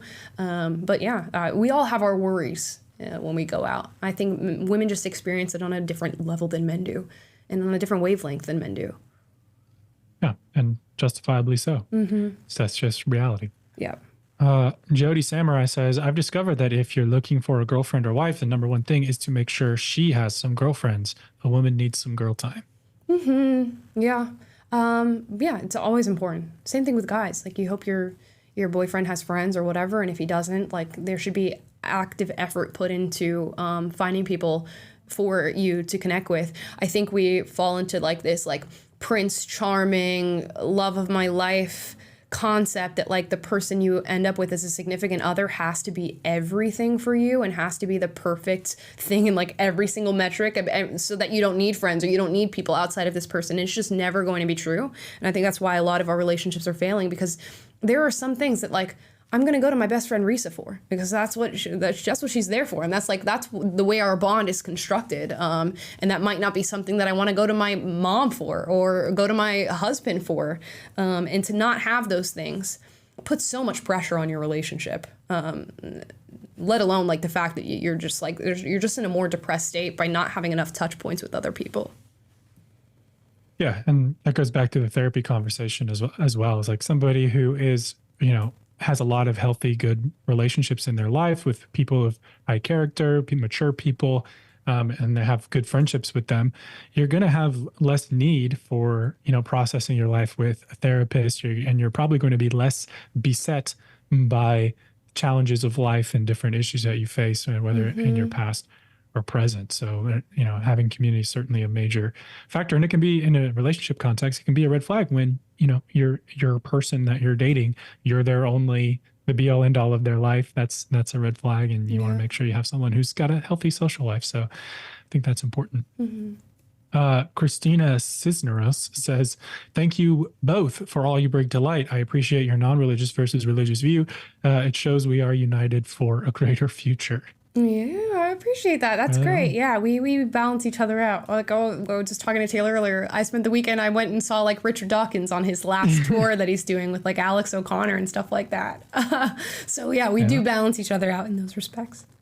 Which, like, ironically, even as a believing Christian, I would like to be a fly on the wall in that room, and I'm interested in just those discussions in general. But yeah, I mean, and I'm interested that you commented on that today, because we didn't broach the subject of religion at all. But maybe just having that subtext there, knowing that you're getting, similar perspectives from those two different, I guess, worldviews is adds value, and it does to me. So definitely, I'm glad you noticed that. Ruben Moraga says, why is it that whenever a point is made, like guys sharing their feelings or being victims of DA, they only say guys shame them? What about the ick? What about the ick? You mean like women get the ick from men who are victims? What is DA?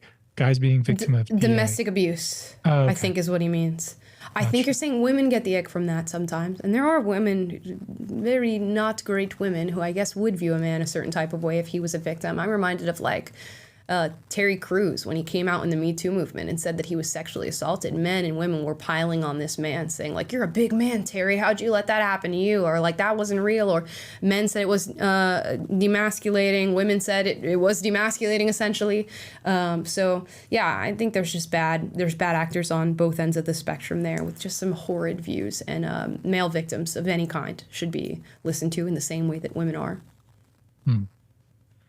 Be Mad says sex work is much easier these days because you can make a lot of money sleeping with people you know and trust instead of strangers on a corner.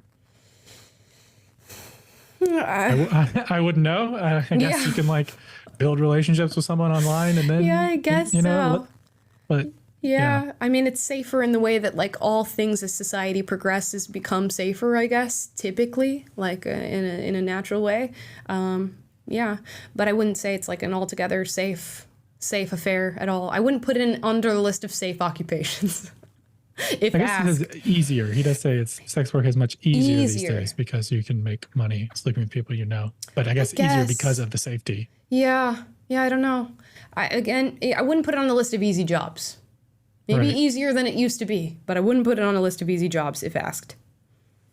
Yeah, this one's on the same topic. Anisha says, I'm not sure that sex work online is easy. It's easier than IRL, but I think that a person doing that is either traumatized or getting themselves traumatized. Level-headed people don't do that. Very much so. If you look into the histories of these women and the different things that they've dealt with throughout their development and things that they deal with now in their sex work, there's nothing that signals healthy or easy to me in any way, shape, or form. Very rarely are you having a well-adjusted woman get into a sex work online in the way that women are today.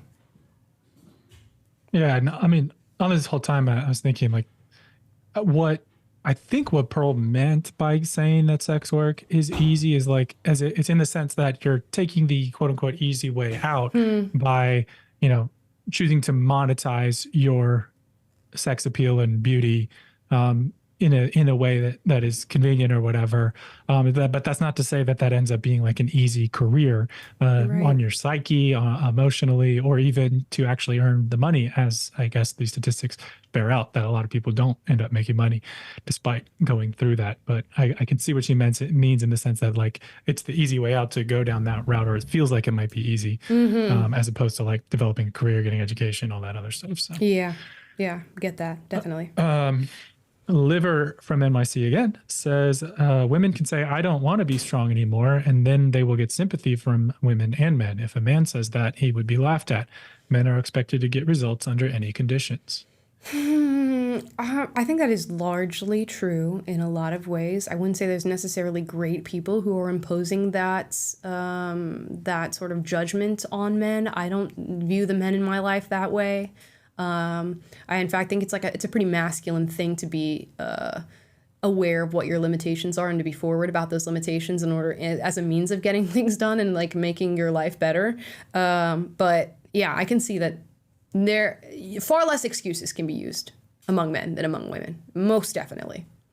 Yeah, and I think everything's like contextual and situational. Like if you're saying I don't want to be strong anymore, and it's something that you know because you're living in your parents' basement and you refuse to go out, and like you're defining being strong as like you know exercising your agency and ability as a man in any way, then okay, you need some tough love. You know that actually applies. But if it's I've been traumatized as a child, I was sexually assaulted or something, and I've been bottling that up and I don't want to be strong anymore about that. Okay, well that's totally fair. We need to address that issue, and it's actually very courageous of you for doing that. So I think we always these points can be made in very sweeping generalizations, and really it depends on like the sense in which things are being said. Liv from NYC again says, why not a female NFL player instead of a coach? She told on herself.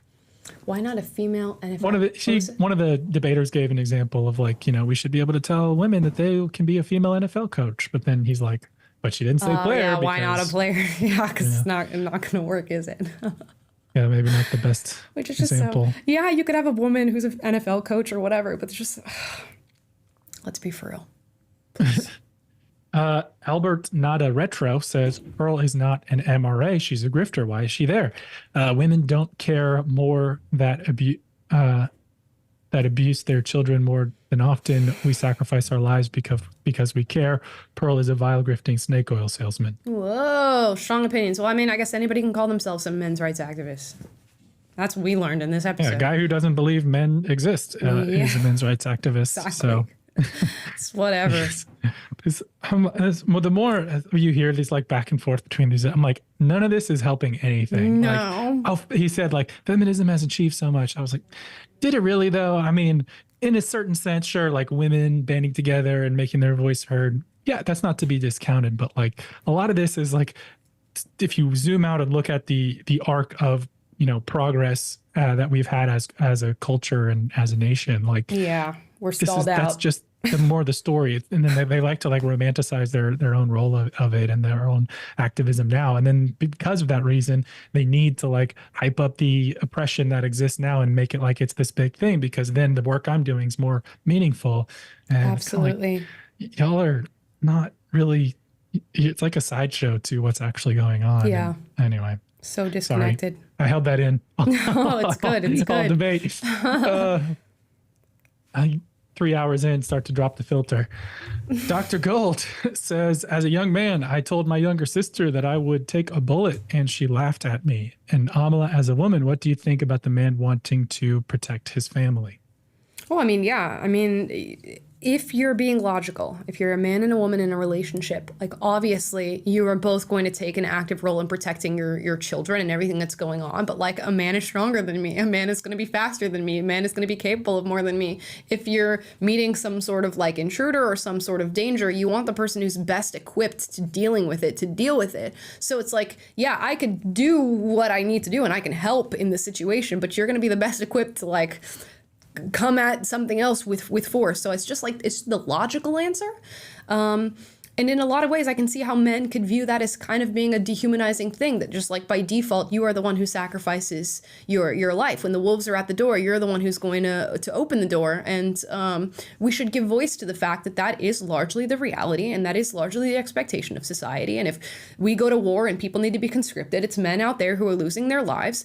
And in the way that like women say we have no bodily autonomy because of reproductive rights, what sort of bodily autonomy is there in that if we have some sort of dangerous thing happen, you're the sacrificial lamb at the forefront of everything. So, I mean, we could go back and forth over this all day, but it is also the biological reality. It is what is. And men have more aggressive energy, which means they can access the part of themselves that needs to be in that fight position far sooner than women can. And that can't be ignored. So not only are men the people who who need to do those things largely, but they're the ones who are going to be biologically in tune to do those things.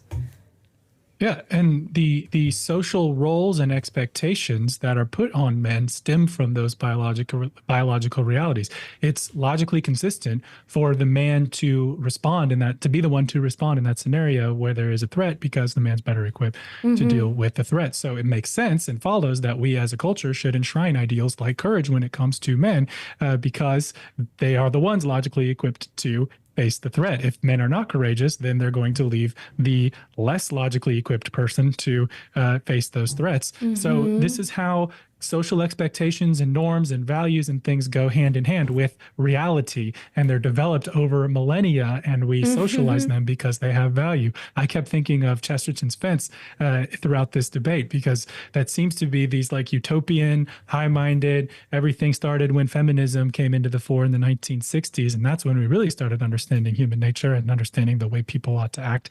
Chesterton's Fence is this idea that you come across a fence and the ignorant person asks, why is this here, and chooses to remove it. But it might just be that that fence was there because it was keeping out the wolves. But just because you don't see the reason why it's there doesn't mean there wasn't a good reason. And I think we've lost our appreciation for why we enshrine certain values and virtues and ideals and marry them to gender and sex roles and things like that. But it's precisely, there are good reasons. Just because you can't conceive of one because you were born yesterday or because you've been indoctrinated by ideology doesn't mean they're not good reasons. And you destruct and dismantle the patriarchy, quote unquote, as you call it, at your own peril and at the peril of your society.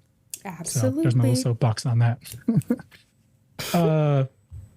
Okay, Sir E. Bellum says, feminism isn't trying to remove masculinity, it's just trying to achieve gender superiority, overcorrecting historical disadvantages while maintaining all privileges that men don't have. Yeah, I mean, there's a lot of different things. It just depends on what your interpretation of feminism is. There's so many different ways to skin the cat on that one. Yeah. Yeah. Crimson Rose says, in the world of Andrew Tate's Fresh and Fits and Pearls, be an Amala and a Taylor. Sober-minded people who don't pervert the roles of what a male and female should be. Yeah, they're very extreme, to be honest, and not very helpful, to be honest. I'm just glad y'all show up for this, because you normally have to be real incendiary and crazy to, get attention online, but y'all give me hope that there's enough rational, level-headed folks who, aren't cray-cray. We got our crew here. Vibe with us. Yeah. Frau Kanzlerin says, these are silly lib femmes. When radical femmes say they want to abolish gender, they mean that only sex matters and that gender identities are not real. Yeah, I mean, but even so, they won't even acknowledge sex, really, because they don't acknowledge the sex differences that coincide with the admission that sex is real. So it's, in a lot of ways, an abolitionist movement of everything, of reality. Yeah, it's nihilism. Yeah.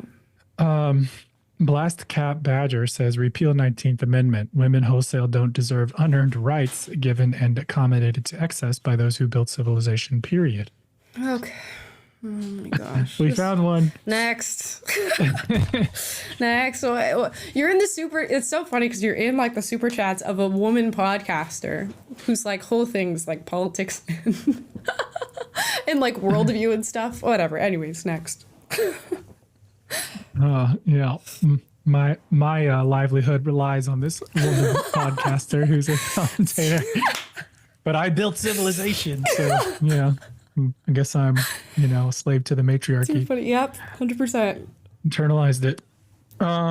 John says, hey, Mama and Taylor just saw The Substance, one of the craziest movies ever. If you go, avoid trailers or spoilers for the best experience. # Demi Moore. So funny. Have you heard of this? Yes, I have. My sister just texted me to say we need to go see that movie, so I might go see it. But everybody online says it's like one of the most disturbing movies they've seen, but that it's like the best movie they've seen this year. I don't know if I'm ready for all that, but I'll go and check it out. I'm always in for a new experience. Yeah. I'm not into disturbing movies in general. Yeah. I don't know. Maybe it depends. Not my thing. I love stuff like Shutter Island or Identity, or like psychological thrillers and stuff like that. I think it's a little worse than that. Okay. From what I've heard. I'm chilling. Sinner Man says, nobody said that was said so often. yes, it's called gaslighting. Their masters at that from studying the abuser handbook. Sorry, not sorry. Yeah, and it's like I can infer a lot of the things that you're saying based on the quotes that you do give me, but I also can agree that, like, of course they're giving voice to things that are not being said by the people directly in front of them because feminism and men's rights activism takes on so many different forms. Crimson Rose says, just because Andrew Tate speaks some half-truths, he does it in the wrong spirit. A self-serving one who has pimped women. Satan also quoted the Bible. Don't eat the turkey sandwich. That's all I'll say. That was a great shit sandwich analogy. Light of the Even Star. Hey, Lord of the Rings reference. I'm all here for it. As feminism teaches women to hate men, Andrew Tate and the Manosphere teach men to hate women. This poison is driving the wedge between men and women further apart. Yeah, and I mean, it used to be that you had to infer this about Andrew Tate, like the disgust that he had and held towards women. But now he's just outright saying, I'm a misogynist who thinks that women's views don't matter. So it's like, okay, how much more voice do you need to give to this guy? I don't know what else you can do there. Even if he does speak on truths, which truths we've spoken about on this podcast. So yeah, and then the incentive structure is such that he's got to start saying more extreme things to, make waves again and get more attention, and on we go. Yep. Let's see. Who is Rez says the feminist brainwashing is to gaslight everyone into believing that it's also about men's rights. Yeah. Oh, it's all of us together. Okay. Pamela Nolan just sends a super chat, no message. Thank you, Pamela. Appreciate that. Crafter4 says, Amala, it's obvious the rights of men and women are equal and each has their own different factors. All these people are clout chasing for tail. Yeah, I mean, yeah, as of late, we're equal. We're functioning with the same rights. I mean, there may be other battles in the future that we need to address, but so far, so good. So far, so good. Anisha says, I would just like to say for the record that pregnancy and childbirth are most definitely physical labor, not to mention running after a kid all day. Oh, of course. Yeah. These are laborious endeavors and tasks, but it's just like how much of that constitutes motherhood in itself. It's just a fact of motherhood.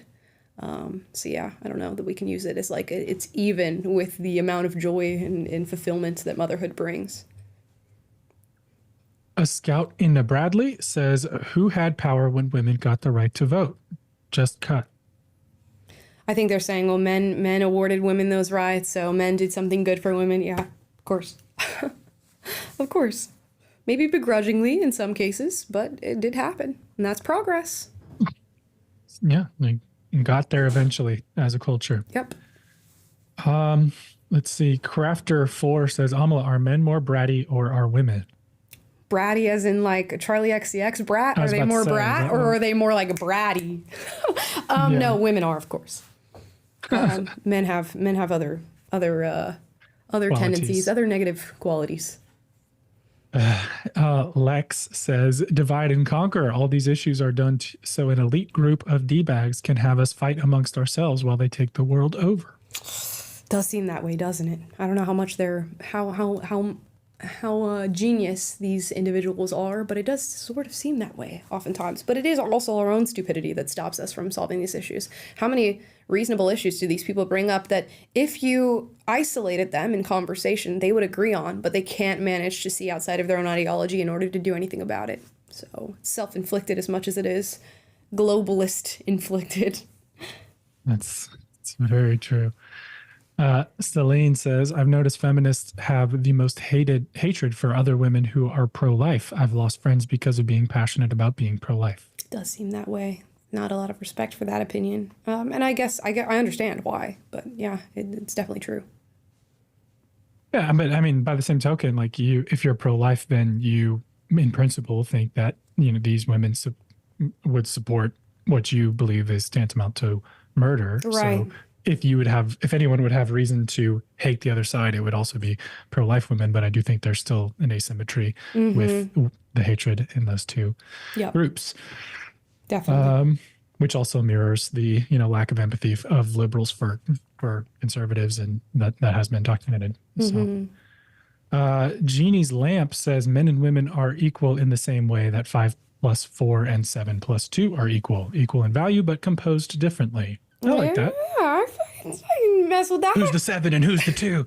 Yeah, right. That's too funny. Oaxaca says, OMG, what? You've never seen my cousin Vinny? Why? OMG, where do you live? I live in LA. Y'all know where I live. We say it on every show. That's true. We say it at the top of every show. I've never seen it. Maybe I got to put it on my list. Hey, I'm It open is a to classic. it. I'm open to it. But yeah, I don't know. At this rate, if Disney keeps putting out what they're putting out and, new content goes the way it's going, I'll get to all the classics eventually. Yeah, exactly. I'm working backwards. We do have to work backwards, don't we?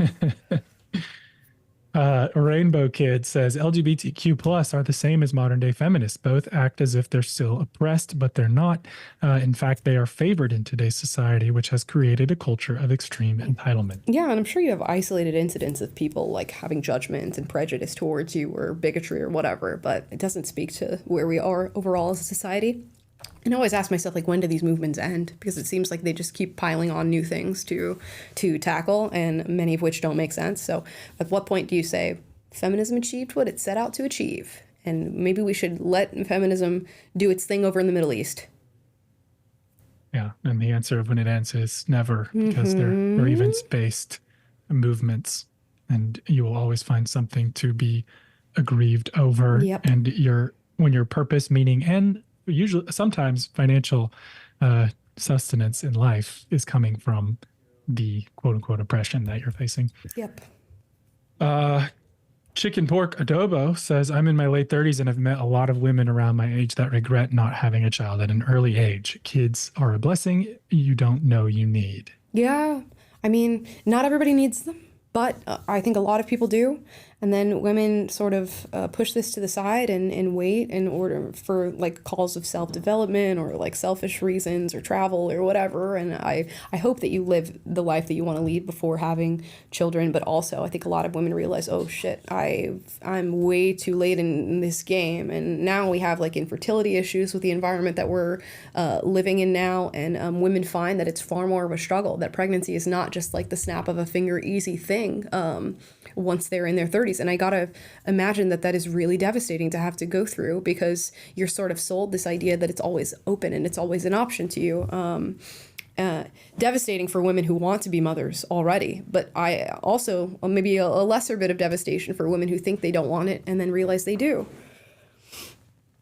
Yeah, I had this thought during the discussion, is like feminists love to argue that women are socialized to want, or to have their role be having children, or you're socialized to want to have children, or at least you were in the past. But it's like, to what degree could we say that the desire not to have children, or the idea that children are unfulfilling or whatever, is not also socially constructed by the modern cultural narrative? Right. And I feel like that there's more evidence pointing in the direction of that being something that is a newfangled idea that has been socialized and indoctrinated the minds of a generation, more so than something that has, for literally all of human existence, been essential to human existence and been something that has been desired by women. So Totally. It's just, and notice that inconsistency there on who's really the victim of being socialized to believe things. Yeah. Joel Montero says, I love you guys. My boyfriend and I are watching. He put me onto your videos. Now I watch all your videos. We are watching now. He wants you to say hi, Kendrick. Hi, Kendrick. Boyfriend, by the way, that he found this channel and put you on. Okay, and I love that you're doing that as a couple's activity. So what's up, Kendrick? That's Thank awesome. you. Hi, Kendrick. A couple more here. Let's see, I had to refresh my feed. Pamela Nolan says, Muslim doesn't equal hate to women. Does in a fundamentalist sense. Sorry. I don't know what else you want to... I don't know what else you want me to say about that. But you guys know my views on just like organized religion in general, kind of. Although they're on varying degrees. Sorry. Yeah, let's go ahead and open up that whole can. You don't want me to bust out all my Christopher Hitchens, Richard Dawkins. You don't want the smoke. Moving on. Isaiah Root says, hi, Amala, love humility and content. What are your thoughts on a study of 1 in 10 to seventh power chants for Christ's prophecies of resurrection to be fulfilled, and they proved it. Christ loves and is running after you. Sorry, guys. I know you guys really want me. I got somebody who tagged me in an Instagram story and said, like, Amala is going to be one of the most transformative theologians of the future. And you know what? I'm sorry. I don't think that I could be wrong, but I don't think that that is going to be the case. And as far as your study, I am unconvinced of the resurrection of Jesus Christ. You heard it, guys. She said there's a chance. Yeah, no, everybody's going to run. They're going to clip the part where I said, you know, I'm not going to cast it aside. Is it a 1 to 10 in the seventh power? Much smaller. It's very, very small. Alfredo Ortiz says, caught alive here, Amala. Been a while, but it's tough catching you live while working night. Anyway, keep up the good work, and I don't think I've ever left you.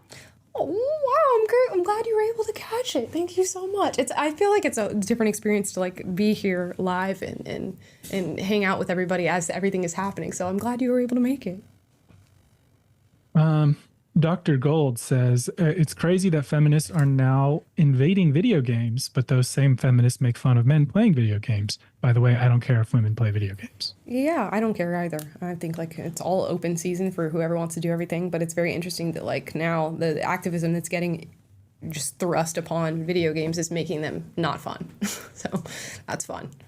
Yeah, it's, talking about male spaces. It's not that, video games are gate-kept from women, but everybody knows that, like, statistically speaking, more men happen to show interest in that arena. But now all these big video game studios like Ubisoft and they just had that Dragon Age game we reacted to where like the creative player, you can have mastectomy scars, and there's like this viral meme going on like video game women used to be like super hot and kind of idealized, and even women liked playing as those, by the way, because it's escapism, right? But now like in the creative player for women, like you can have like the maximum butt size is like the super flat or whatever, and people are just like, what are we doing here, guys? And these ideologues, and not that that's like, oh my God, we need to cry about this, but really, it's just evidence that like this isn't what people are looking for. This is, you're responding to the demands of a market and not letting reality be reality. You're trying to impose your socially constructed view of the world onto reality, and that's why these games flop. And eventually, I think the jig's going to be up when they stop making money. And you've already seen Ubisoft in the last week, I think, made a big announcement. They're delaying the Assassin's Creed woke video game that they had coming out, and are re-examining some of their policies. Evidently, at least we hope. I see something happening. What's My going on? dog, Wemby, is over here on the side here. And you should also speak to when people come in and they change all these things, it makes people more sexist because they're like, women ruin things, when that's not really the truth if you just leave them the way they are. Here's Wemby. He's going to sit here. He says, you've been doing this 3 hours. It's time for me to go out. I know. He's like, hello. Normally he's howling by this point, but somebody was here to hang out with him, so he's not. He's a very hyperactive dog, so he's not going to last long in this position. All right, well, we'll read these last couple and let you and Wemby get out of here. Sure thing. This is, I'm sorry, I missed this one. This is Jeannie's Lamp says, I am a woman who didn't have children because of trauma. Now I've healed and have an amazing man, but I'm too old to have kids. The regret is real. That's so difficult too, and to have it be based on a traumatic experience is really, really tough. But I'd like to think there's other avenues. There's like adoption, and there's different things to look into that could be just as fulfilling as biological motherhood. Would hope, yeah. I think we're all caught up there. That's it. People are very excited about seeing the puppy, though. Yeah, and he's so active that he just jumped straight onto the floor, so he's running around now. He's running around the studio. Guys, that is our show for today. Thank you so much for hanging out for nearly, how many hours? Almost 4 hours. I think you guys have been sitting here with us. So thank you, especially if you've been here since the beginning, my early gang. Guys, if you like this video, like, subscribe, click the notification bell to be notified every single time we're live. It's Monday, Wednesday, Friday, 1 p.m. Pacific, 3 p.m. Central, 4 p.m. Eastern. Plus, we post videos for you guys every single day. Tomorrow's video is about a viral gym video of a girl just showing her ass and then pulling the black card and saying that she's the victim. So be on the lookout for that. As always, if you disagree with anything I said in this video, drop it in the comments down below. I encourage healthy debate on this channel, so duke it out, but do so respectfully. And with that, guys, I'm going to leave you. I'll see you guys tomorrow. Taylor and I are going to go shut up for the rest of the day because we've been Turn the talking brain too off. much. Bye, guys.